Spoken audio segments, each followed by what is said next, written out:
My name is Sam Vaknin. I am the author of Malignant Self-Love, Narcissism Revisited. In the narcissist's surrealistic world, even language is pathologized. It mutates into a weapon of self-defense, a verbal fortification, a medium without a message, replacing words with duplicitous and ambiguous vocables. The narcissist, and often by contagion his unfortunate victims, he doesn't talk, he does not communicate, he fends off, he hides, and evades, and avoids, and disguises. In the planet of capricious and arbitrary unpredictability that the narcissist inhabits, there are only shifting semantic and semiotic dunes. The narcissist perfects the ability to say nothing in lengthy Fidel Castro-like speeches. The narcissist's speech is impregnated and dense with first-person pronouns. I, me, my, mine. I call it pronoun density. The ensuing convoluted sentences are arabesques of meaninglessness, acrobatics of evasion, lack of commitment elevated to an ideology. The narcissist prefers to wait and see what waiting brings. It is the postponement of the inevitable that leads to the inevitability of postponement as a strategy of survival. It is often impossible to really understand a narcissist. The evasive syntax fast deteriorates into ever more labyrinthine structures. The grammar is tortured to produce the verbal Doppler shifts, essential to disguise the source of the information, its distance from reality, the speed of its degeneration into rigid official versions. Narcissist is completely incomprehensible most of the time. Buried under the lush flora and fauna of idioms without an end, the language erupts like some exotic skin rash, an autoimmune reaction to its infection and contamination by the narcissist. Like vile weeds, the narcissist's language spreads throughout, strangling with absent-minded persistence the ability to understand, to feel, to agree, to emote, to disagree, to debate, to present arguments, to compare notes, to learn, to teach. The narcissist makes all these completely impossible because of his abuse of language. Narcissists, therefore, never talk to others. Rather, they talk at others, or they lecture them. They exchange subtexts, camouflage-wrapped by elaborate florid texts. They read between the lines, spawning a multitude of private languages, prejudices, superstitions, conspiracy theories, rumors, phobias, and hysterias. This is the world of the narcissist. Paranoid, solipsistic, where communication is permitted only with oneself, and the aim of language is to throw others off the scent, or to obtain narcissistic supply, of course. This maltreatment of language has profound implications. Communication through unequivocal, unambiguous, information-rich symbol systems is such an integral and crucial part of our world that its absence is not postulated even in the remotest galaxies which grace the skies of science fiction. In this sense, narcissists are nothing short of aliens, extraterrestrials. It is not that they employ a different language, a code to be deciphered by a new Freud or a supercomputer. It is also not the outcome of upbringing or socio-cultural background. It is the fact that language is put by narcissists to a different use, not to communicate, but to obscure, not to share, but to abstain, not to learn, but to defend and resist, not to reach out, but to persevere over less tenable monopolies, to disagree without incurring wrath, to criticize without commitment, to agree without appearing to do so. Thus, an agreement with a narcissist is a vague expression of intent at a given moment, rather than a clear listing of long-term, ironclad, and mutual commitments. The rules that govern the narcissist universe are loopholed incomprehensibles, open to interpretations so wide and so self-contradictory that it renders them meaningless. The narcissist often hangs himself by his own verbose Gordic knots, having stumbled through a minefield of logical fallacies and having endured self-inflicted inconsistencies. Unfinished sentences hover in the air like vapor above a semantic swamp. In the case of the inverted narcissist, who was suppressed and abused by overbearing caregivers, there is the strong urge not to offend. Intimacy and interdependence are great. Parental or peer pressure are irresistible and result in conformity and self-deprecation. Aggressive tendencies, strongly repressed in the social pressure cooker, teem under the veneer of forced civility and violent politeness. Constructive ambiguity, a non-committal everyone is good and right, an atavistic variant of moral relativism, and tolerance bred of fear and contempt. They are all at the service of this eternal vigilance against aggressive drives, at the disposal of a never-ending, inner peacekeeping mission. This is the inverted narcissist, a suppressed narcissist. But with a classic narcissist, language is used cruelly and ruthlessly to ensnare one's enemies, to sow confusion and panic, to move others to emulate the narcissist. This is called projective identification. To leave the listeners in doubt, in hesitation, in paralysis, to gain control, to punish. These are the uses of the language. Language is enslaved and forced to lie. The language is appropriated and expropriated. It is considered to be a weapon, an asset, a piece of lethal property, a traitorous mistress to be gang-raped into submission. With cerebral narcissists, language is a lover. The infatuation with its very sound leads to a pyrotechnic type of speech, sacrifices its meaning to its music. Its speakers pay more attention to the composition than to the content. They are swept by the language, intoxicated by its perfection, inebriated by the spiraling complexity of its forms. Here, language is an inflammatory process. It attacks the very tissues of the narcissist's relationships with artistic fierceness. It invades the healthy cells of reason and logic and communication, of cool-headed argumentation and level-headed debate. Language is a leading indicator of the psychological and institutional health of social units such as the family or the workplace. Social capital can often be measured in cognitive and hence verbalingual terms. To monitor the level of comprehensibility and lucidity of texts is to study the degree of sanity of family members, co-workers, friends, spouses, mates, and colleagues. There can exist no hale society without unambiguous speech, without clear communications, without the traffic of idioms and content that is an inseparable part of every social contract. Our language determines how we perceive our world. It is our mind and our consciousness. The narcissist in this respect is a great social menace, undermining language itself.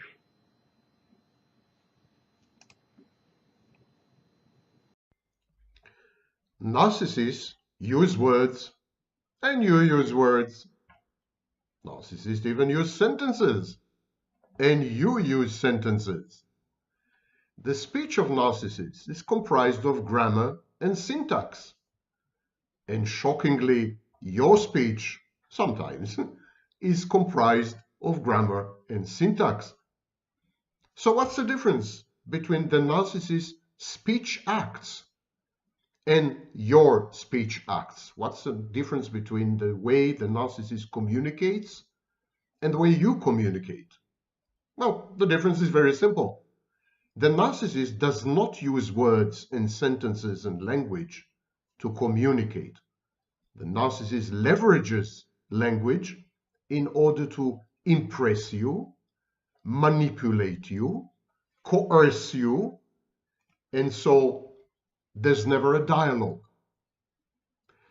Narcissists actually use speech in 5 ways. There are 5 types of the narcissist speech. Narcissists speechify, they lecture, they hector, they ramble, they go off on tangents, and they rant. They never dialogue. They never listen. And so whatever it is that they're doing with their mouth does not constitute communication in any meaningful way or any way known to humanity, non-narcissistic humanity. Speechify.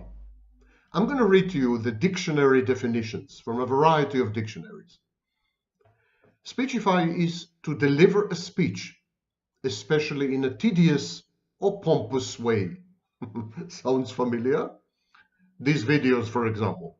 Next, lecture.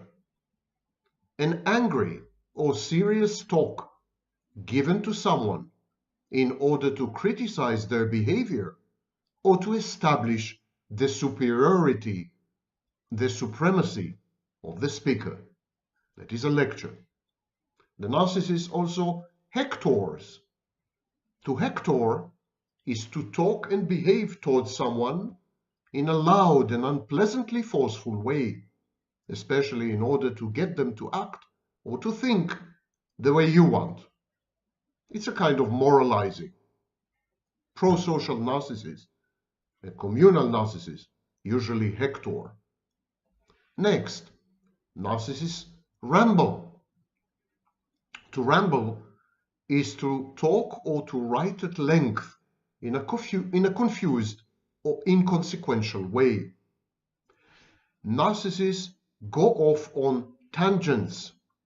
To go off on a tangent is to start talking about something that is only slightly or indirectly related to the original subject.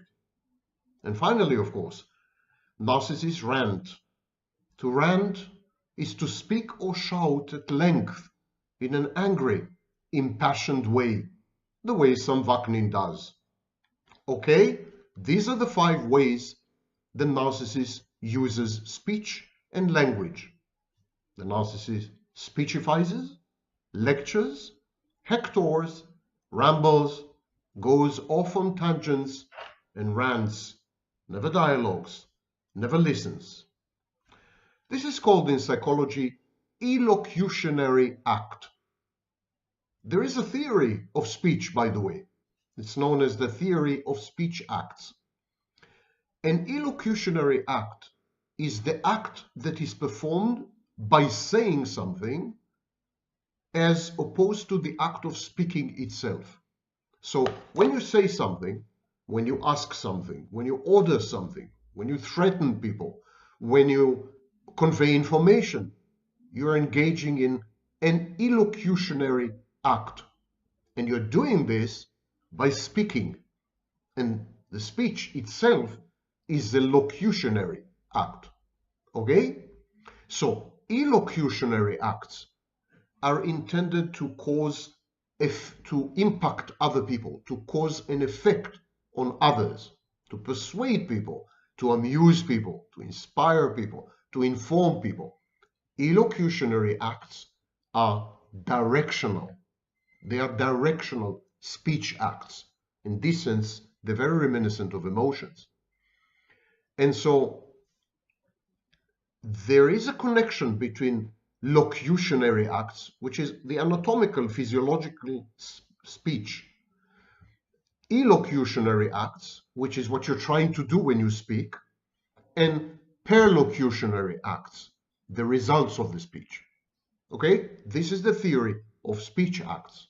Now, in practice among normal and healthy people, most utterances involve the performance of all of these 3 acts simultaneously. That's why we say that speech acts are performative. They involve performance. But not so with the narcissist. Not so with the narcissist. The narcissist engages in elocutionary acts, acts that are performed by saying something. So the narcissist, of course, uses speech, which is a locutionary act. But the narcissist engages in elocutionary acts with a mind to the perlocutionary act. In other words, with a mind to the results. The narcissist uses speech as an instrument, uses language, leverages language in order to secure outcomes. Language becomes an integral part of the narcissist's self-efficacy. Whereas people communicate and talk and speak and laugh, and whereas people engage in all these speech acts simply in order to express themselves, or maybe to communicate to someone else. The narcissist uses all these in order to secure highly specific consequences in his listeners. It's a Machiavellian instrument, Machiavellian tool, and part of a strategy of manipulation. Now, this was first described, all this theory of illocutionary acts and so on and so forth, was first described by British philosopher John Longshaw Austin about half a century, almost a century ago, actually. And Austin emphasized the performative aspect of speech. He said that performative speech denotes an utterance, a sentence, a statement, whose very delivery accomplishes the stated intention of the speaker. So when you say, for example, I apologize, or I promise, or I declare this business open, all these are performative acts, because the very statement, the very delivery of the statement establishes the intention of the speaker and communicates it to the listeners. The nature of performative speech acts has been a mainstay of linguistic philosophy in the 20th century, the main topic. The narcissist speech is performative, but in a highly specific way. I would call it manipulatively performative. Whereas people use performative speech, they perform the speech, and sometimes they even act a bit. They perform the speech with flourish, or with some emotional tint, or with some direction, body language, or whatever. Normal people do this, healthy people do this, but the intention, the motivation counts. People perform speech acts. People engage in performative speech acts because they're trying to say something about themselves. When you say I apologize, what you're saying actually, I'm in a state of mind of sadness, I'm sorry. When you say I promise, what you're trying to say is in my mind I'm planning to do something. It's performative speech acts convey information about the speaker. The narcissist uses performative speech acts in an entirely different way. He uses performative speech acts in order to induce change in the listener, to modify the listener's behavior, to engage the listener in a fantasy, to alter the listener's perception of reality, because the narcissist's perception of reality is different. So the narcissist wants the listener's perception of reality to conform to his or her own. So it's a tool. The language is weaponized and instrumentalized at the service of obtaining favorable outcomes, at the service of sustaining self-efficacy. And this is not something that healthy and normal people do by and large. Of course, there are exceptions. There are moments in one's life when one is trying to influence other people, their moods, their perceptions, their reality testing, their affects, their cognitions. Normally, political speech is such an example. Propaganda is such an example. When you're trying to negotiate a business deal, you engage in manipulative, performative speech. But these are highly limited enclaves. They constitute, I don't know, 3% of the total speech acts of a healthy, normal individual. With the narcissist, 100% of the language, 100% of the speech acts, 100% of the utterances, 100% of the sentences and the statements and the declarations and the promises, 100% is intended to get you to do something, or to agree with the narcissist's way of seeing reality, or to collaborate, to collude with the narcissist in his fantasy, or to serve the narcissist somehow. It's all about changing you. Whereas normal, healthy speech is mostly about conveying information regarding the speaker, the narcissist speech is about changing your identity, making you a new version of yourself, more compatible with the narcissist's goals and self-concept. And there are several clinical reasons for this. Narcissists do it automatically, unconsciously. Narcissists are not psychopaths. Psychopaths leverage language, use language in order to con you, to swindle you, to scam you, to steal something from you, or to obtain a goal. Now, psychopaths are goal-oriented. So the psychopath is fully aware of the performative quality of the language. He's fully aware. The psychopath is fully aware that he's abusing language, molesting language. The narcissist, does exactly the same, but unconsciously. There's no cunning, no scheming, no deliberation and premeditation. That's the difference between psychopaths and narcissists. A psychopath, you could say, is a self-aware narcissist. A narcissist who knows what he's doing. The psychopath can tell apart fantasy and reality. The psychopath's reality testing is intact. And yet the psychopath would use fantasy to delude you, to deceive you. The narcissist would do the same, but the narcissist would be unaware of his or her motivations. So, what are the reasons for the narcissist's convoluted leveraging of speech? What are the reasons for the metastatic or cancerous way the narcissist introduces speech into interpersonal interactions? Why, in other words, does the narcissist use speech just in order to manipulate rather than communicate? Just in order to impress rather than communicate? Why do narcissists give up on communication actually? And there are several reasons, several clinical reasons. Number one, narcissists are incapable of perceiving the externality and separateness of objects. When they're faced with other people, they are incapable of perceiving other people as separate, as autonomous, as agentic, as independent. Narcissists don't perceive other people as out there.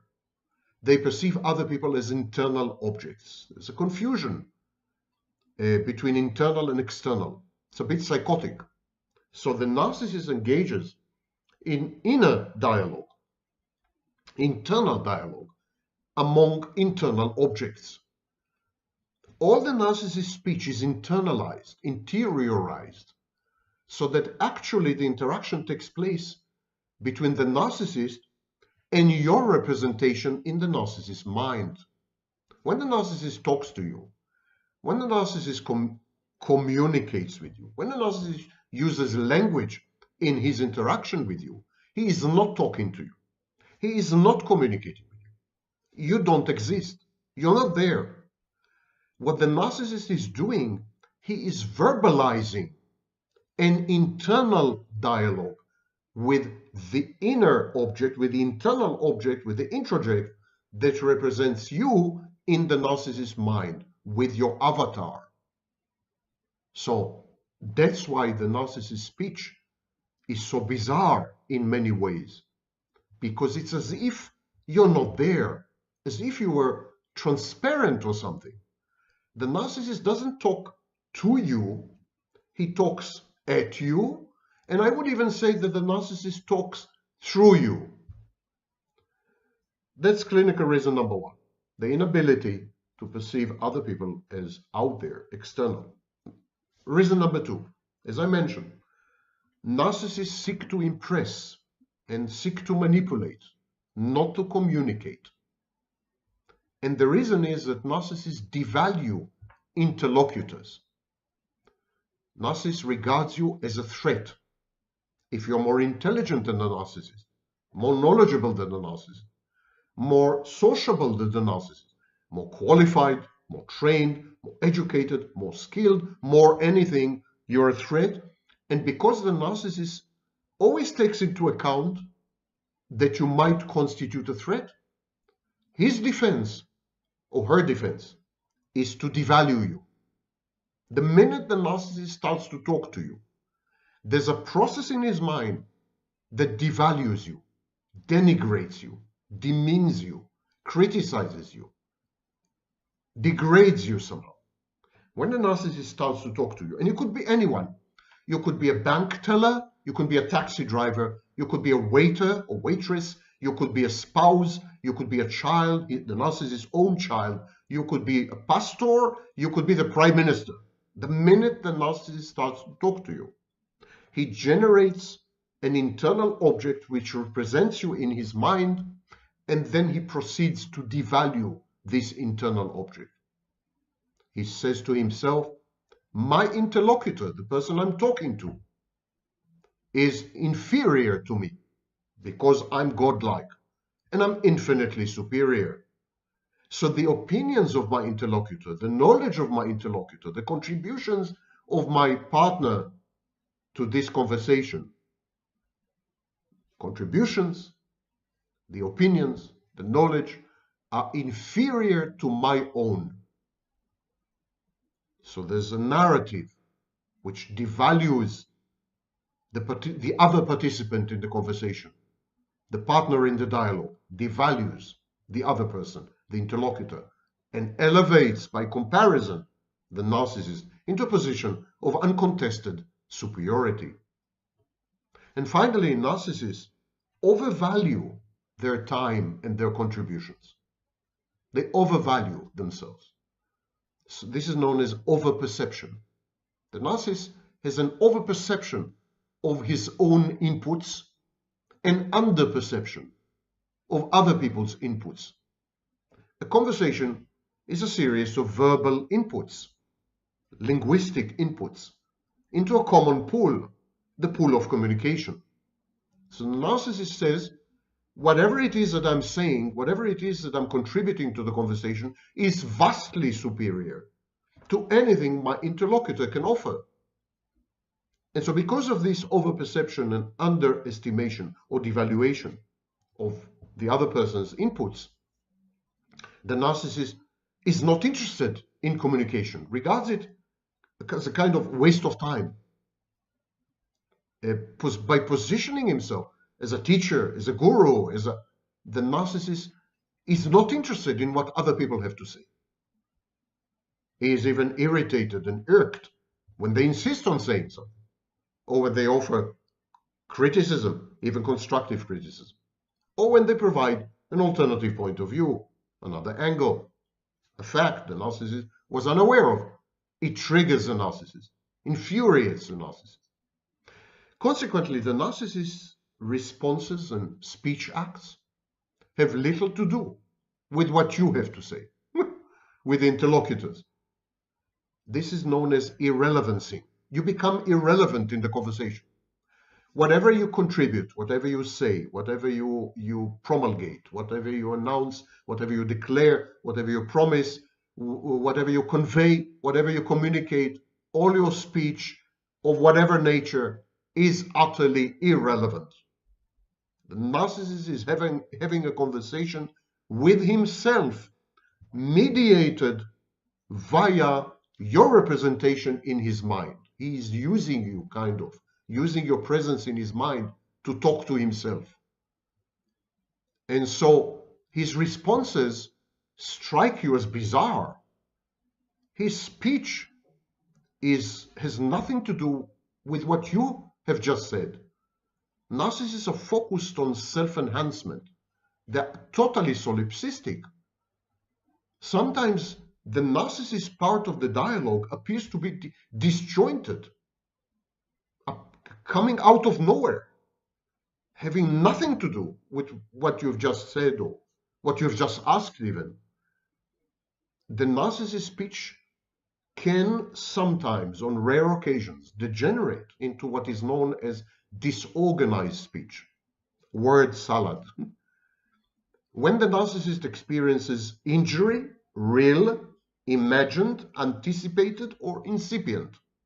When the narcissist experiences mortification, For example, when there's a public and the public prefers you to the narcissist, prefers your input to the narcissist, agrees with you and disagrees with the narcissist. When this is happening in public or among your peers, the narcissist experiences mini mortification or mini collapse when the narcissist cannot obtain any positive input, any positive reaction to what he has to say. In all these situations of injury, collapse, mortification, and so on and so forth, the narcissist coherence, the coherence and the cohesiveness of the narcissist speech deteriorate dramatically.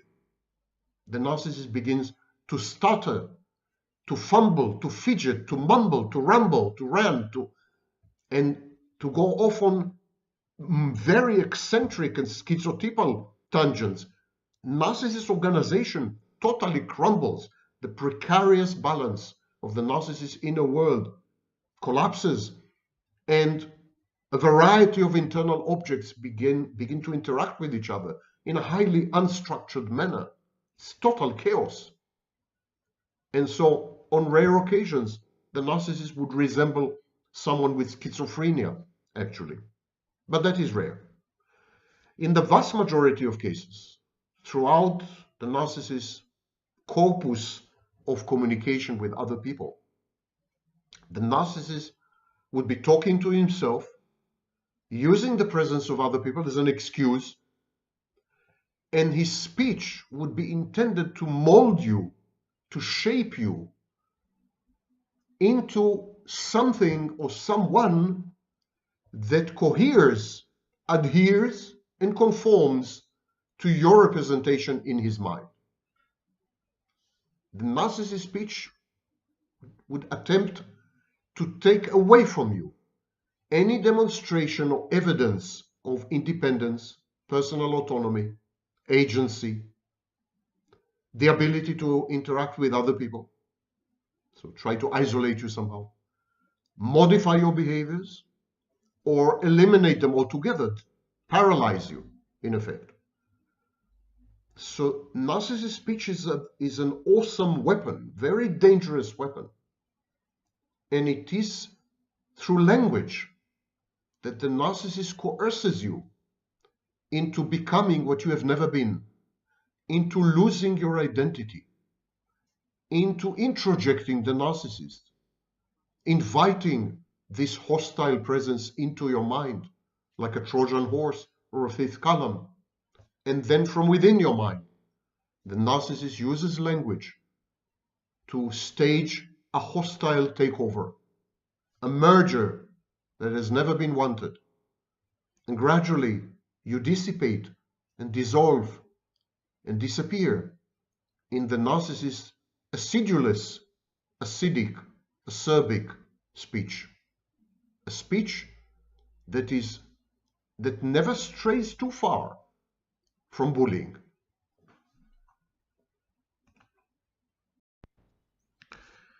Hello, kiddos and kidettes.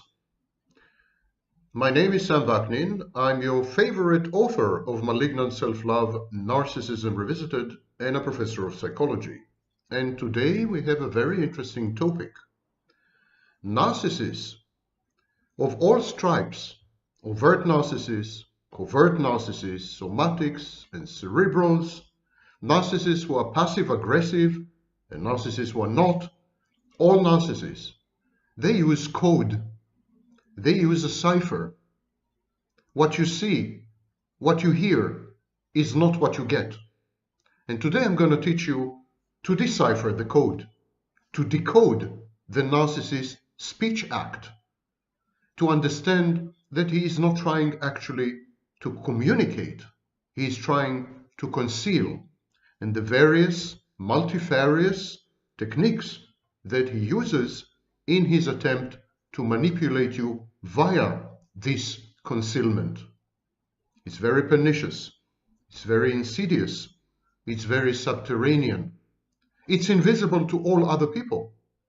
And when you try to communicate this to others, family members, friends, your lawyer, your therapist, they think something's wrong with you because they can't see it for the life of them. There's the text and there's the hidden text. I've made another video on the difference between manifest text, the difference between the master text, and the difference between the hidden text. When the narcissist communicates with you, he is sending you a manifest text, but underneath it, there's always an occult, arcane, coded message, encrypted, and only you have the key. You and the narcissist, and nobody else. So this is today's topic. But before we go there, something critical, it seems, because it bothers a lot of you. Why do I keep saying love bombing when I should say love bombing? The correct pronunciation is, of course, love bombing, not love bombing. Well, the reason is my thick accent. Thick accent is a serious curse. Narcissism is a serious curse. And I have both. You can imagine where I am. So, at the beginning, in my earlier videos, I try to use the correct pronunciation. I used to say love bombing. And people kept asking me, love bombing? Love booming? Love beaming? I understood that something's wrong. So I decided to mispronounce the word, just in order to be understood. And so now I'm saying love bombing, to leave no place for doubt. Apologies for my accent. I am not responsible for it, you know. Okay, I would like to read to you two quotes, two comments posted on one of my videos, and then we proceed to the topic. Sunny Days had written the following. This is a quote at the beginning of the movie American Psycho, based on the book by Bret Easton Ellis. And so at the very beginning of the movie, Patrick Bateman, the psycho in the movie, says the following. There is an idea of a Patrick Bateman, some kind of abstraction, but there is no real me. No real me, only an entity, something illusory. And though I can hide my cold gaze, and you can shake my hand and feel the flesh gripping yours, and maybe you can even sense our lifestyles are probably comparable, I simply am not there. Great quote about the inner, empty, schizoid core of narcissists and psychopaths. M. Warz, W-A-R-Z, whoever she is, had written a wonderful encapsulation of the borderline condition. Here's what she had written. Here's what she wrote. I have BPD, borderline personality disorder, and you explain this very well. When I go into psychopathy, I ignore people and plot into future revenge and am comfortable being alone for months. When I'm grandiose, I switch into narcissism tendencies. I feel empty, no emotions left of my own. I can't be alone. I need validation to breathe. I'm not good with any sexual rejection. I go into BPD rage. My narcissism will not allow rejection. When I go into my fragile BPD self, I'm like a burn victim, filled to the top with empathy. And when it's not returned, I go back to psychopathic tendencies. Then histrionic for attention, and then back to narcissism, because I can't accept that I'm simply not the best. You may not be the best, but this is the best description of BPD I've ever come across, honestly. Now, these are the self-states of BPD, you realize. I encourage you to watch the videos on my channel regarding the various self-states in borderline personality disorder. And now to the topic of today's video, not a minute too early, and it is speech. When the narcissist communicates with you, there is what I call an envelope message, a manifest text, an overt text, and a hidden, occult, coded message. It's always two messages. Always two. The envelope message and the hidden message. It's exactly like a virus. The virus has an envelope, and within the envelope there is the RNA, there is the genetic material. The genetic material is the coded message. The virus needs a live cell to translate the coded message into new viruses, new proteins. And the envelope carries the coded message into the live cell, in a way deceiving the live cell. So the envelope of the narcissist message is always reasonable, always flexible, always compromising, always socially acceptable, always commonsensical. The narcissist envelope message is something any reasonable, rational person would write. Somebody with impulse control, mature, adult, responsible, reliable. This is the envelope message. It conveys this image of the narcissist, the appearance of the narcissist. It's an external facade. But deep inside the envelope message, there is the viral genetic material. There is the hidden, occult, coded message which triggers you, pushes your buttons. And the coded message is based on your shared past experiences with the narcissist, on previous speech acts. It's like a train of thought or train of speech. The message seems to be standalone, seems to be self-sufficient, but actually the message is intimately connected to previous messages, previous exchanges, previous fights, previous arguments, previous disagreements, previous gaslighting, and previous manipulation. So the message is intended to push your buttons in order to manipulate you. And it is based on information that only you and the narcissist share. No one else. This is privileged access information. These are experiences you have had together when you were alone.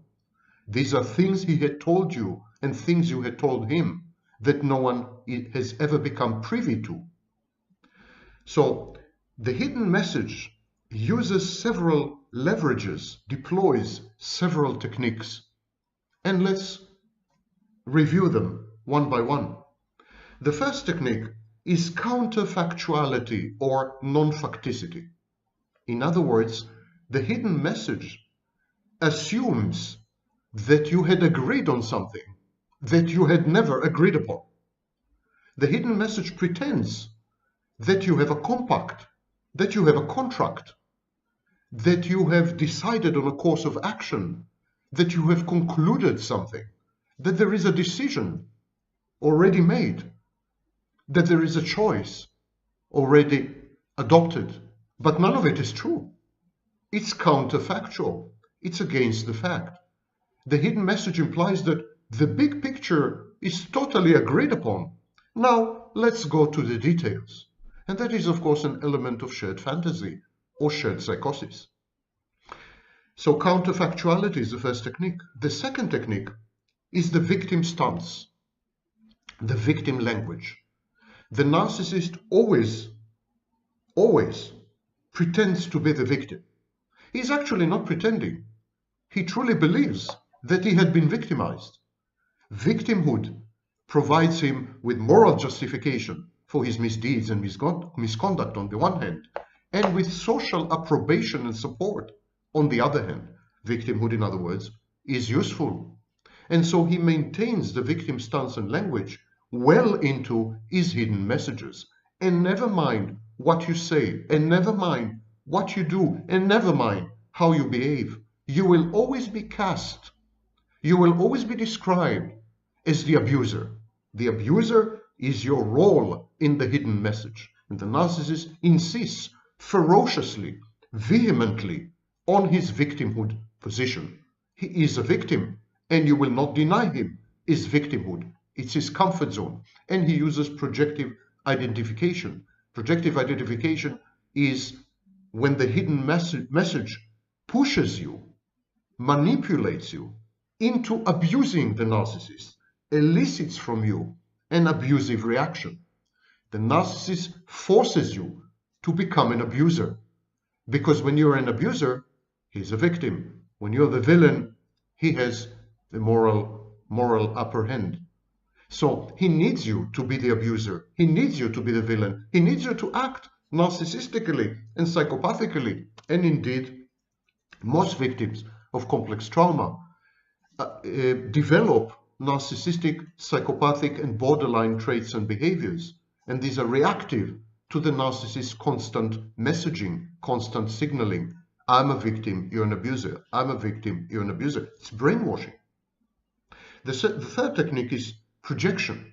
Because the narcissist's victimhood is imagined, it's confabulated. The narcissist has to project his own traits and misbehaviors onto you. The narcissist as a victim needs to feel that he is pure, unadulterated, innocent, honest, good, upright, sanctimonious, self-righteous is the way to describe it. He is falsely modest if he is covert. So the narcissist, he has pseudo-humility. So the narcissist needs to believe that you are the opposite of all these things. And what he does, he takes the traits and the behaviors that do not sit well with his state of victimhood, and he projects them onto you. And this encourages in you a feeling of ego dystony. You absorb these emanations, this miasma, these vapors from the narcissist. This process is called entraining. The narcissist entrains you to become an abuser, to become a villainous character in his movie or in his theater production, and you adopt the role. This process is called emergent roles within family system. This is the clinical term. So you adopt the emergent role. You do become abusive, provocative, malicious, malevolent, impulsive, reckless, defiant, contumacious, hateful. You become everything the narcissist wants you to become. And then you feel ashamed and you feel guilty.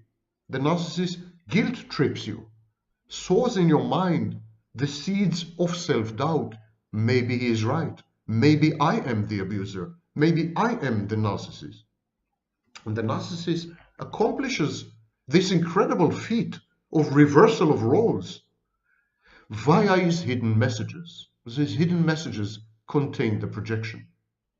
And then there is gaslighting via equivocation. The narcissist never commits, never says yes or no.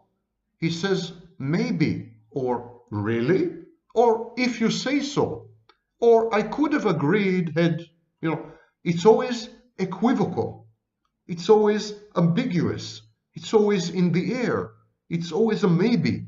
And in this way, he challenges your reality testing. He makes you feel that you're crazy, that you're not grasping what's happening correctly.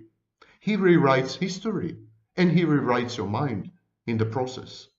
The hidden messages are usually very hostile.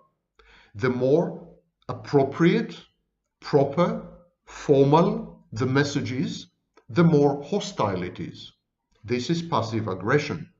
Passive aggression masquerades as civility and good manners and formality, while underneath the surface there is enmity, hostility, hatred, and the wish to destroy the recipient, the frustrating object.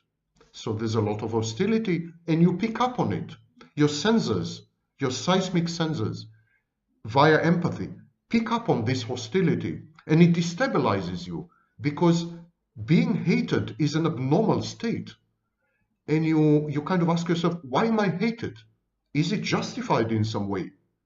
And it unsettles you, disbalances you, ruins your equilibrium and homeostasis, and your view of the world as essentially a benign place with good people. The next technique is manipulativeness.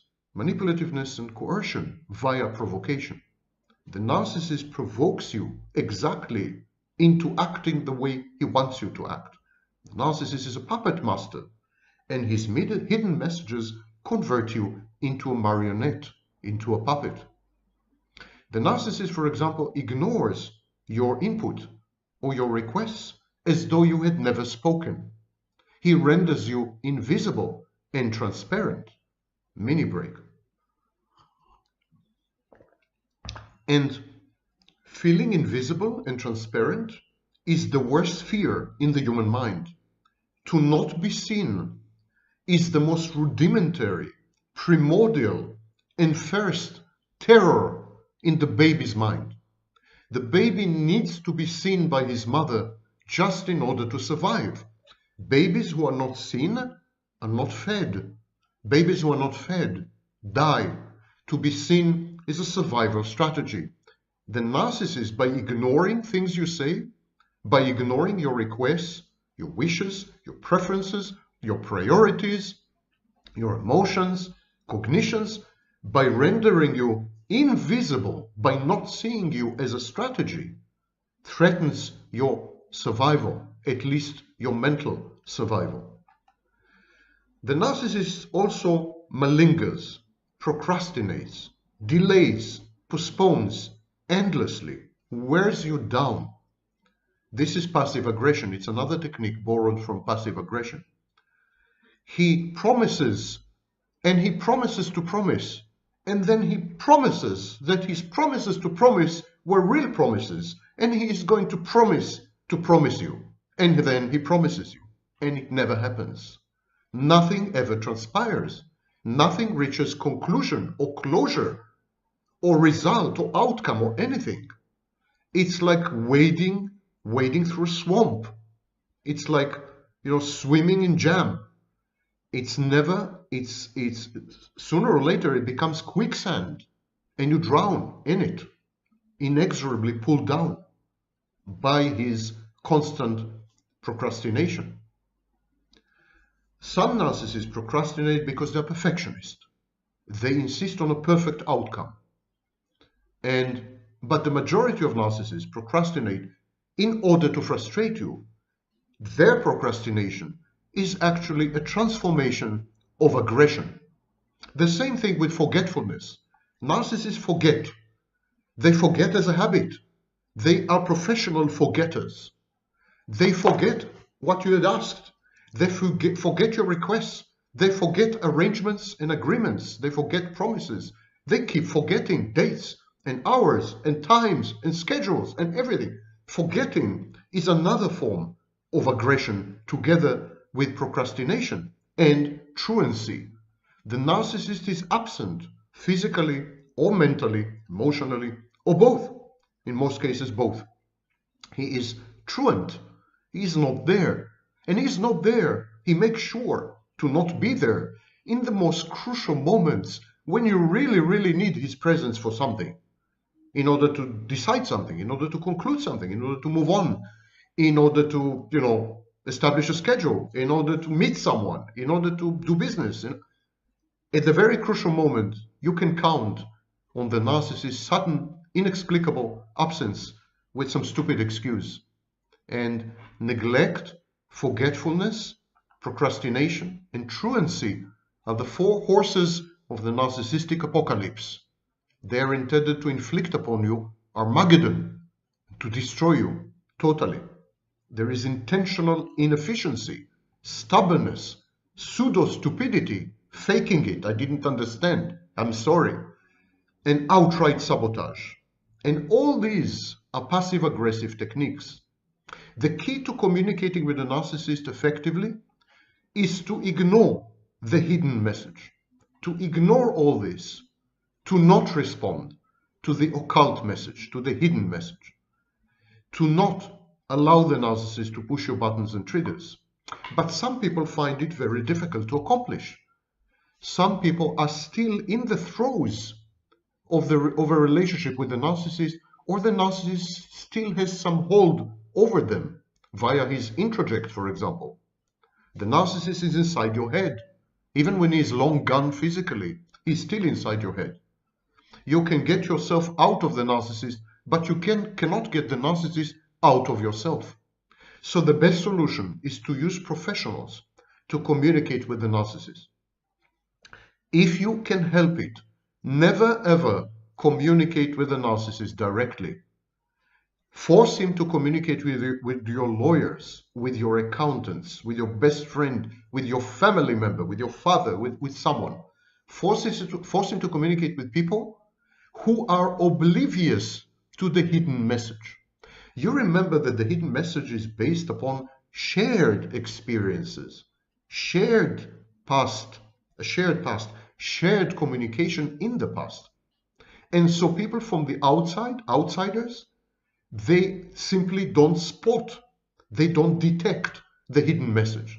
And so they're going to respond to the overt, open, reasonable, socially acceptable, commonsensical envelope message. And that's what you want. You want to keep the communication surface on the surface.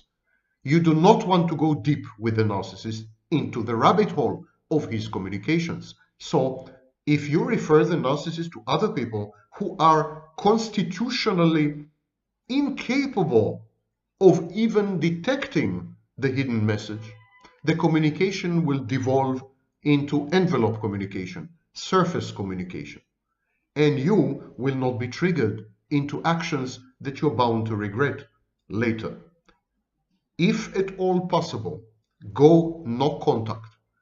Any communication, refer to an intermediary, to a buffer, to a firewall. And this buffer or firewall will ignore the hidden message and convey to you only the open one. And so it's a filter.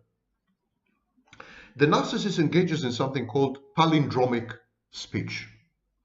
The communication of narcissists is either inward facing. They verbalize their inner dialogues, conversing aloud sometimes with themselves, with the audience as a mere foil to their stream of consciousness. So this is the inward looking communication. Or it could be outward facing. When the narcissist communicates with himself, you are just an observer. You're an audience. He's bouncing thoughts off you. You're like a blank screen upon which he can project anything. That's his inner communication, actually. You're witnessing his inner communication. And I repeat, some narcissists do it aloud. I mean, they verbalize it. And then there's outward-facing communication.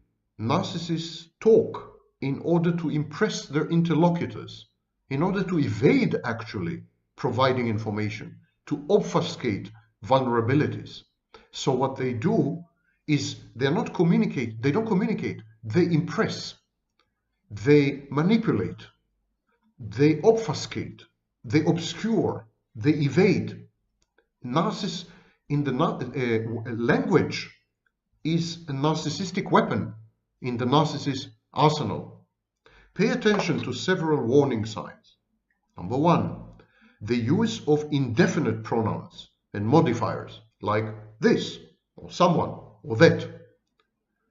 When the narcissist does not specify, does not clarify any of the other parts of the speech, leaving the listener guessing as to what had occurred to whom, when, where, and why. So, indefinite pronouns and modifiers are a major sign of palindromic speech. By the way, many self-styled experts and coaches and so on online, they use the phrase word salad. Word salad is strictly limited to schizophrenics. Schizophrenics have something called disorganized speech, and this is a word salad. Narcissists do not engage in word salad. No one actually engages in word salad except schizophrenics or people with psychotic disorders. So it's a misuse of the phrase, borrowed from clinical literature wrongly by ignorant people. Number two, so we are now discussing warning signs. When you listen to the narcissist or communicate with him verbally or in writing, there are warning signs of palindromic speech. Palindromic speech is the hidden message. So number one, indefinite pronouns and modifiers. Number two, if the narcissist is addressing an audience or you demand the truth and accountability from him, you can safely assume exaggeration, confabulation, reframing, and outright lying on his part. This is done partly also to cover up the narcissist's pervasive dissociation. Number three, when the narcissist expostulates on his motivation for doing something, or when he recounts what had happened, he is either wrong, reframing to justify his misbehavior, or to restore ego syntony, or he's just lying out of self-interest, or he has dissociative gaps, amnesic gaps, and he's trying to bridge them with a confabulation. He tries to sell you on what makes sense rather than on the truth. If he doesn't know the truth, he will provide you with a plausible replacement, substitute, or alternative. You remember alternative facts? If you keep reiterating the question, if you insist on an answer, if you insist on the truth, if you persist, he often contradicts himself and comes up with conflicting versions of the same events. Never trust what the narcissist says. Do not let his gaslighting undermine your trust in your senses, your judgment, your observations, your memories, your identity, and your common sense. Make sure that only what you see is what you get. Observe the behaviors and reactions of the narcissist and everyone around the narcissist for clues as to what had really transpired. Don't let the narcissist club you on the head, and don't wake up in his platonic cave of shadows of an alternative reality. Palindromic speech is any kind of statement about facts or inner mental states that intentionally, often or inadvertently, more rarely, creates confusion and disorientation in the listener. Gaslighting, lying, these are examples of crass and malicious palindromic speech acts. Confabulation and illogical, incoherent discourse, these are benign variants intended to bridge dissociative gaps in memory or to buttress grandiosity. And palindromic speech, which I'm saying again, that's the core of the hidden message. Palindromic speech makes use of various semantic devices. Pay close attention. When you talk to the narcissist, you need to be hyper-vigilant. You need to analyze any and every word, every phrase, every syntactical choice. Why did he put the words in this order? Why did he choose to say something? Why did he choose to not say something? That's the hidden text, the manifest text, the hidden text. So you're all the time on your toes. You're all the time analyzing. You can't just take it for granted. And the narcissist makes use of several semantic devices. Number one, referential shifts. Referential shift is when the words refer to one thing while appearing to be actually referencing another thing. It seems that he's talking about A when actually he's talking about B. He means to talk about B, but he's talking about A because talking about A disguises his real intentions, opinions, and judgments and manipulation with regards to B. So this is referential shift. Double entendre, word, when he uses words or phrases which are open to two, sometimes mutually exclusive interpretations or meanings. So the same word can mean this thing, can mean A, or can mean B. But A and B can't be together. They're mutually exclusive. They contradict each other. And yet he uses a word that can be interpreted in several ways, or a phrase that can be interpreted in several ways. This is double entendre, double meaning. The next one is contextual drift. Contextual drift is when the narcissist subtly, subterraneanly, imperceptibly alters, changes the context of the conversation. And by changing the context of the conversation, he changes the message and he changes the reality testing. He reframes the whole thing even as you are listening. And you're not aware of it because he's very good at what he does. So suddenly you find yourself discussing something you had no intention to discuss. And you ask yourself, how did I get here? That's contextual drift. Next one is manipulative speech. Goal-oriented utterances intended to impress or to accomplish aims, not to communicate. There is misattribution or attribution errors, suggesting or preferring the wrong connections, the wrong links between alleged or ostensible motivations and intentions and actual actions. So he interprets actions in terms of wrong motivations, wrong intentions. And in this way, he deflects blame, for example, or he casts his own actions in the best possible light, or he casts your actions in the worst possible light.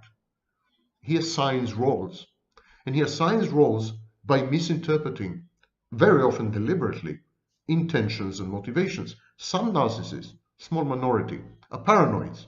So attribution errors are very common in paranoia and among conspiracy theorists. They have a psychological trait called conspiracism.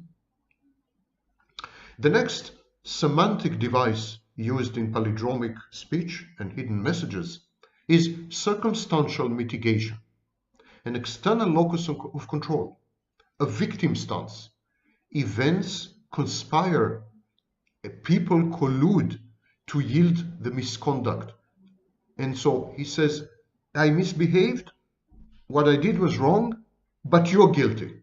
It's your fault. You pushed me to do it. Or circumstances made me do it. Or I couldn't help myself. Or something came over me. So there's an external locus of control and there's a victim stance. Events conspired, people colluded, and this gave rise to the misconduct. And he abrogates personal responsibility. He assumes the passive voice. And finally, there's logical fallacies, simply. A very famous example is post hoc ergo propter hoc. In other words, if B had followed A, it means that A had caused B, which is absolutely wrong. I mean, it could be, but it doesn't have to be. Or correlation is causation, or reference to authority, or ad hominem attacks, and so on. Narcissist uses logical malapropisms and fallacies to support his palindromic speech. And palindromic speech is efficacious. Efficacious because the base rate cognitive bias. The base rate cognitive bias states in one of its renditions that people automatically, fully believe 95% of what they are told, sight unseen. People don't bother to verify. They don't bother to cross-check. They don't bother to confirm. In 95% of the cases, they just take it for granted. They assume that most people are good, well-intentioned. They assume that most people are good, that the world is benign, that people are not evil and malevolent and malicious, so they have a base rate cognitive bias. They accept. And palindromic speech uses this vulnerability, this weakness, and that renders palindromic speech very efficacious. And palindromic speech mitigates the ineluctable hurt and pain associated with truth-telling. Honestly, no one likes to hear the truth. People hate truth-tellers, which is why I'm hated. I'm kidding you not. I think I'm hated because I'm a truth-teller. So people hate truth-tellers. And palindromic speech caters to this bias. I've made up my mind. Don't confuse me with the facts. And so palindromic speech colludes with psychological defense mechanisms, such as denial, and with behaviors such as reframing and avoidance. It is powerful, very powerful, psychodynamic allies inside you. The narcissist co-opts, the narcissist works with, leverages your own psychological defenses. That's what makes the narcissist speech so irresistible, so hurtful, so accomplished. There are two other obstructive speech patterns, the hypothetical speech pattern and the counterfactual speech pattern.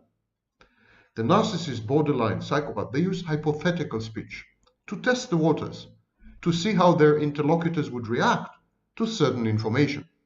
So sentences like maybe, or possibly, or it could be that, or I think that, or I thought so but wasn't sure, these are all forms of exploratory excursions. The narcissist and borderline psychopath, they're testing the waters. How are you going to react if they were to convert these sentences into certainties? How would you take it badly? If they say something, so they say, maybe I should have done this, maybe you should have done this. The maybe is kind of plausible deniability. I said it, but it just said maybe, It's like someone insults you, humiliates you online, and then at the end they write, just saying, So maybe X in the narcissist speech, maybe X means X had actually happened. X is the truth. But how do you feel about it? Maybe X, I'm testing. Counterfactual speech is a lie or misinformation, disguised as either a rhetorical question or a statement of settled and universally accepted fact. For example, maybe she flirted with me at the restaurant, but she didn't come to my room later that evening now, did she? Well, that's a strong indicator that she did visit his room that night. And so this is counterfactual speech. There are three types of manipulative speech. Victim speech, entitled, demanding, dependent, transparent, whining, grievances, grudges. That's victim speech. It's a manipulative type of speech. Codependents and borderlines engage in this speech a lot, and so do narcissists. Then there is child speech, entitled, demanding, dependent, transparent, manipulative, naive, immature, fantastic. Narcissists have this. And then there is a psychopathic speech, entitled, envious, competitive, malicious, opaque, coded, dense, and multi-layered. Let's discuss a bit lying and confabulation. If the mouths are moving, they're lying. Histrionics, borderlines, psychopaths, narcissists, they move their mouth, they're lying. They lie all the time. Their lies may be goal-oriented, to secure money, to secure sex, to secure narcissistic supply, or the presence of the intimate partner. The lies may be intended to regulate grandiosity or a labile sense of self-worth, to buttress a stance of victimhood, or simply because the forbidden and the illicit and the risky are thrilling and novelty. And this is in case of serial cheaters who lie and deceive, promiscuous, attention addicted people, and so on. So when you communicate with these types, what they say is largely irrelevant. The only relevant information is why they had chosen to say what they had said. So don't pay attention to what they're saying. Ask yourself, why are they saying it? The selection of lies, the choice of confabulations is revealing, telling, and informative. And the same applies in psychotherapy, by the way. The anamnetic, the intake phase. In the intake phase, most patients confabulate. They offer narratives that are egosyntonic, self-justifying. So what the patient says is not nearly as important or crucial or edifying as to why the patient had chosen to say what the patient had said. The choices they make in telling their stories are much more important than the stories. Narcissists lecture. They never talk. They seek to impress. They never communicate. They ignore other people's input. They actively suppress such input rather than listen. The narcissist is so invested, so immersed in extracting narcissistic supply from his interlocutors, so concerned with dazzling them with his brilliance or with his sexual irresistibility, that the narcissist is oblivious to his body language, to his verbal cues, to his interjections, to events around him, or to the environment at large. It's a compulsion. It's obsessive. The narcissist expostulates, hectors, pontificates, opines, defines, edifies, rectifies, rants and raves and rambles for hours on end, ceaselessly and breathlessly. All of you have been exposed to the narcissist monologues, unending monologues like this lecture, and always from a position of pompous self-importance and verbose superiority and for authority. Yeah.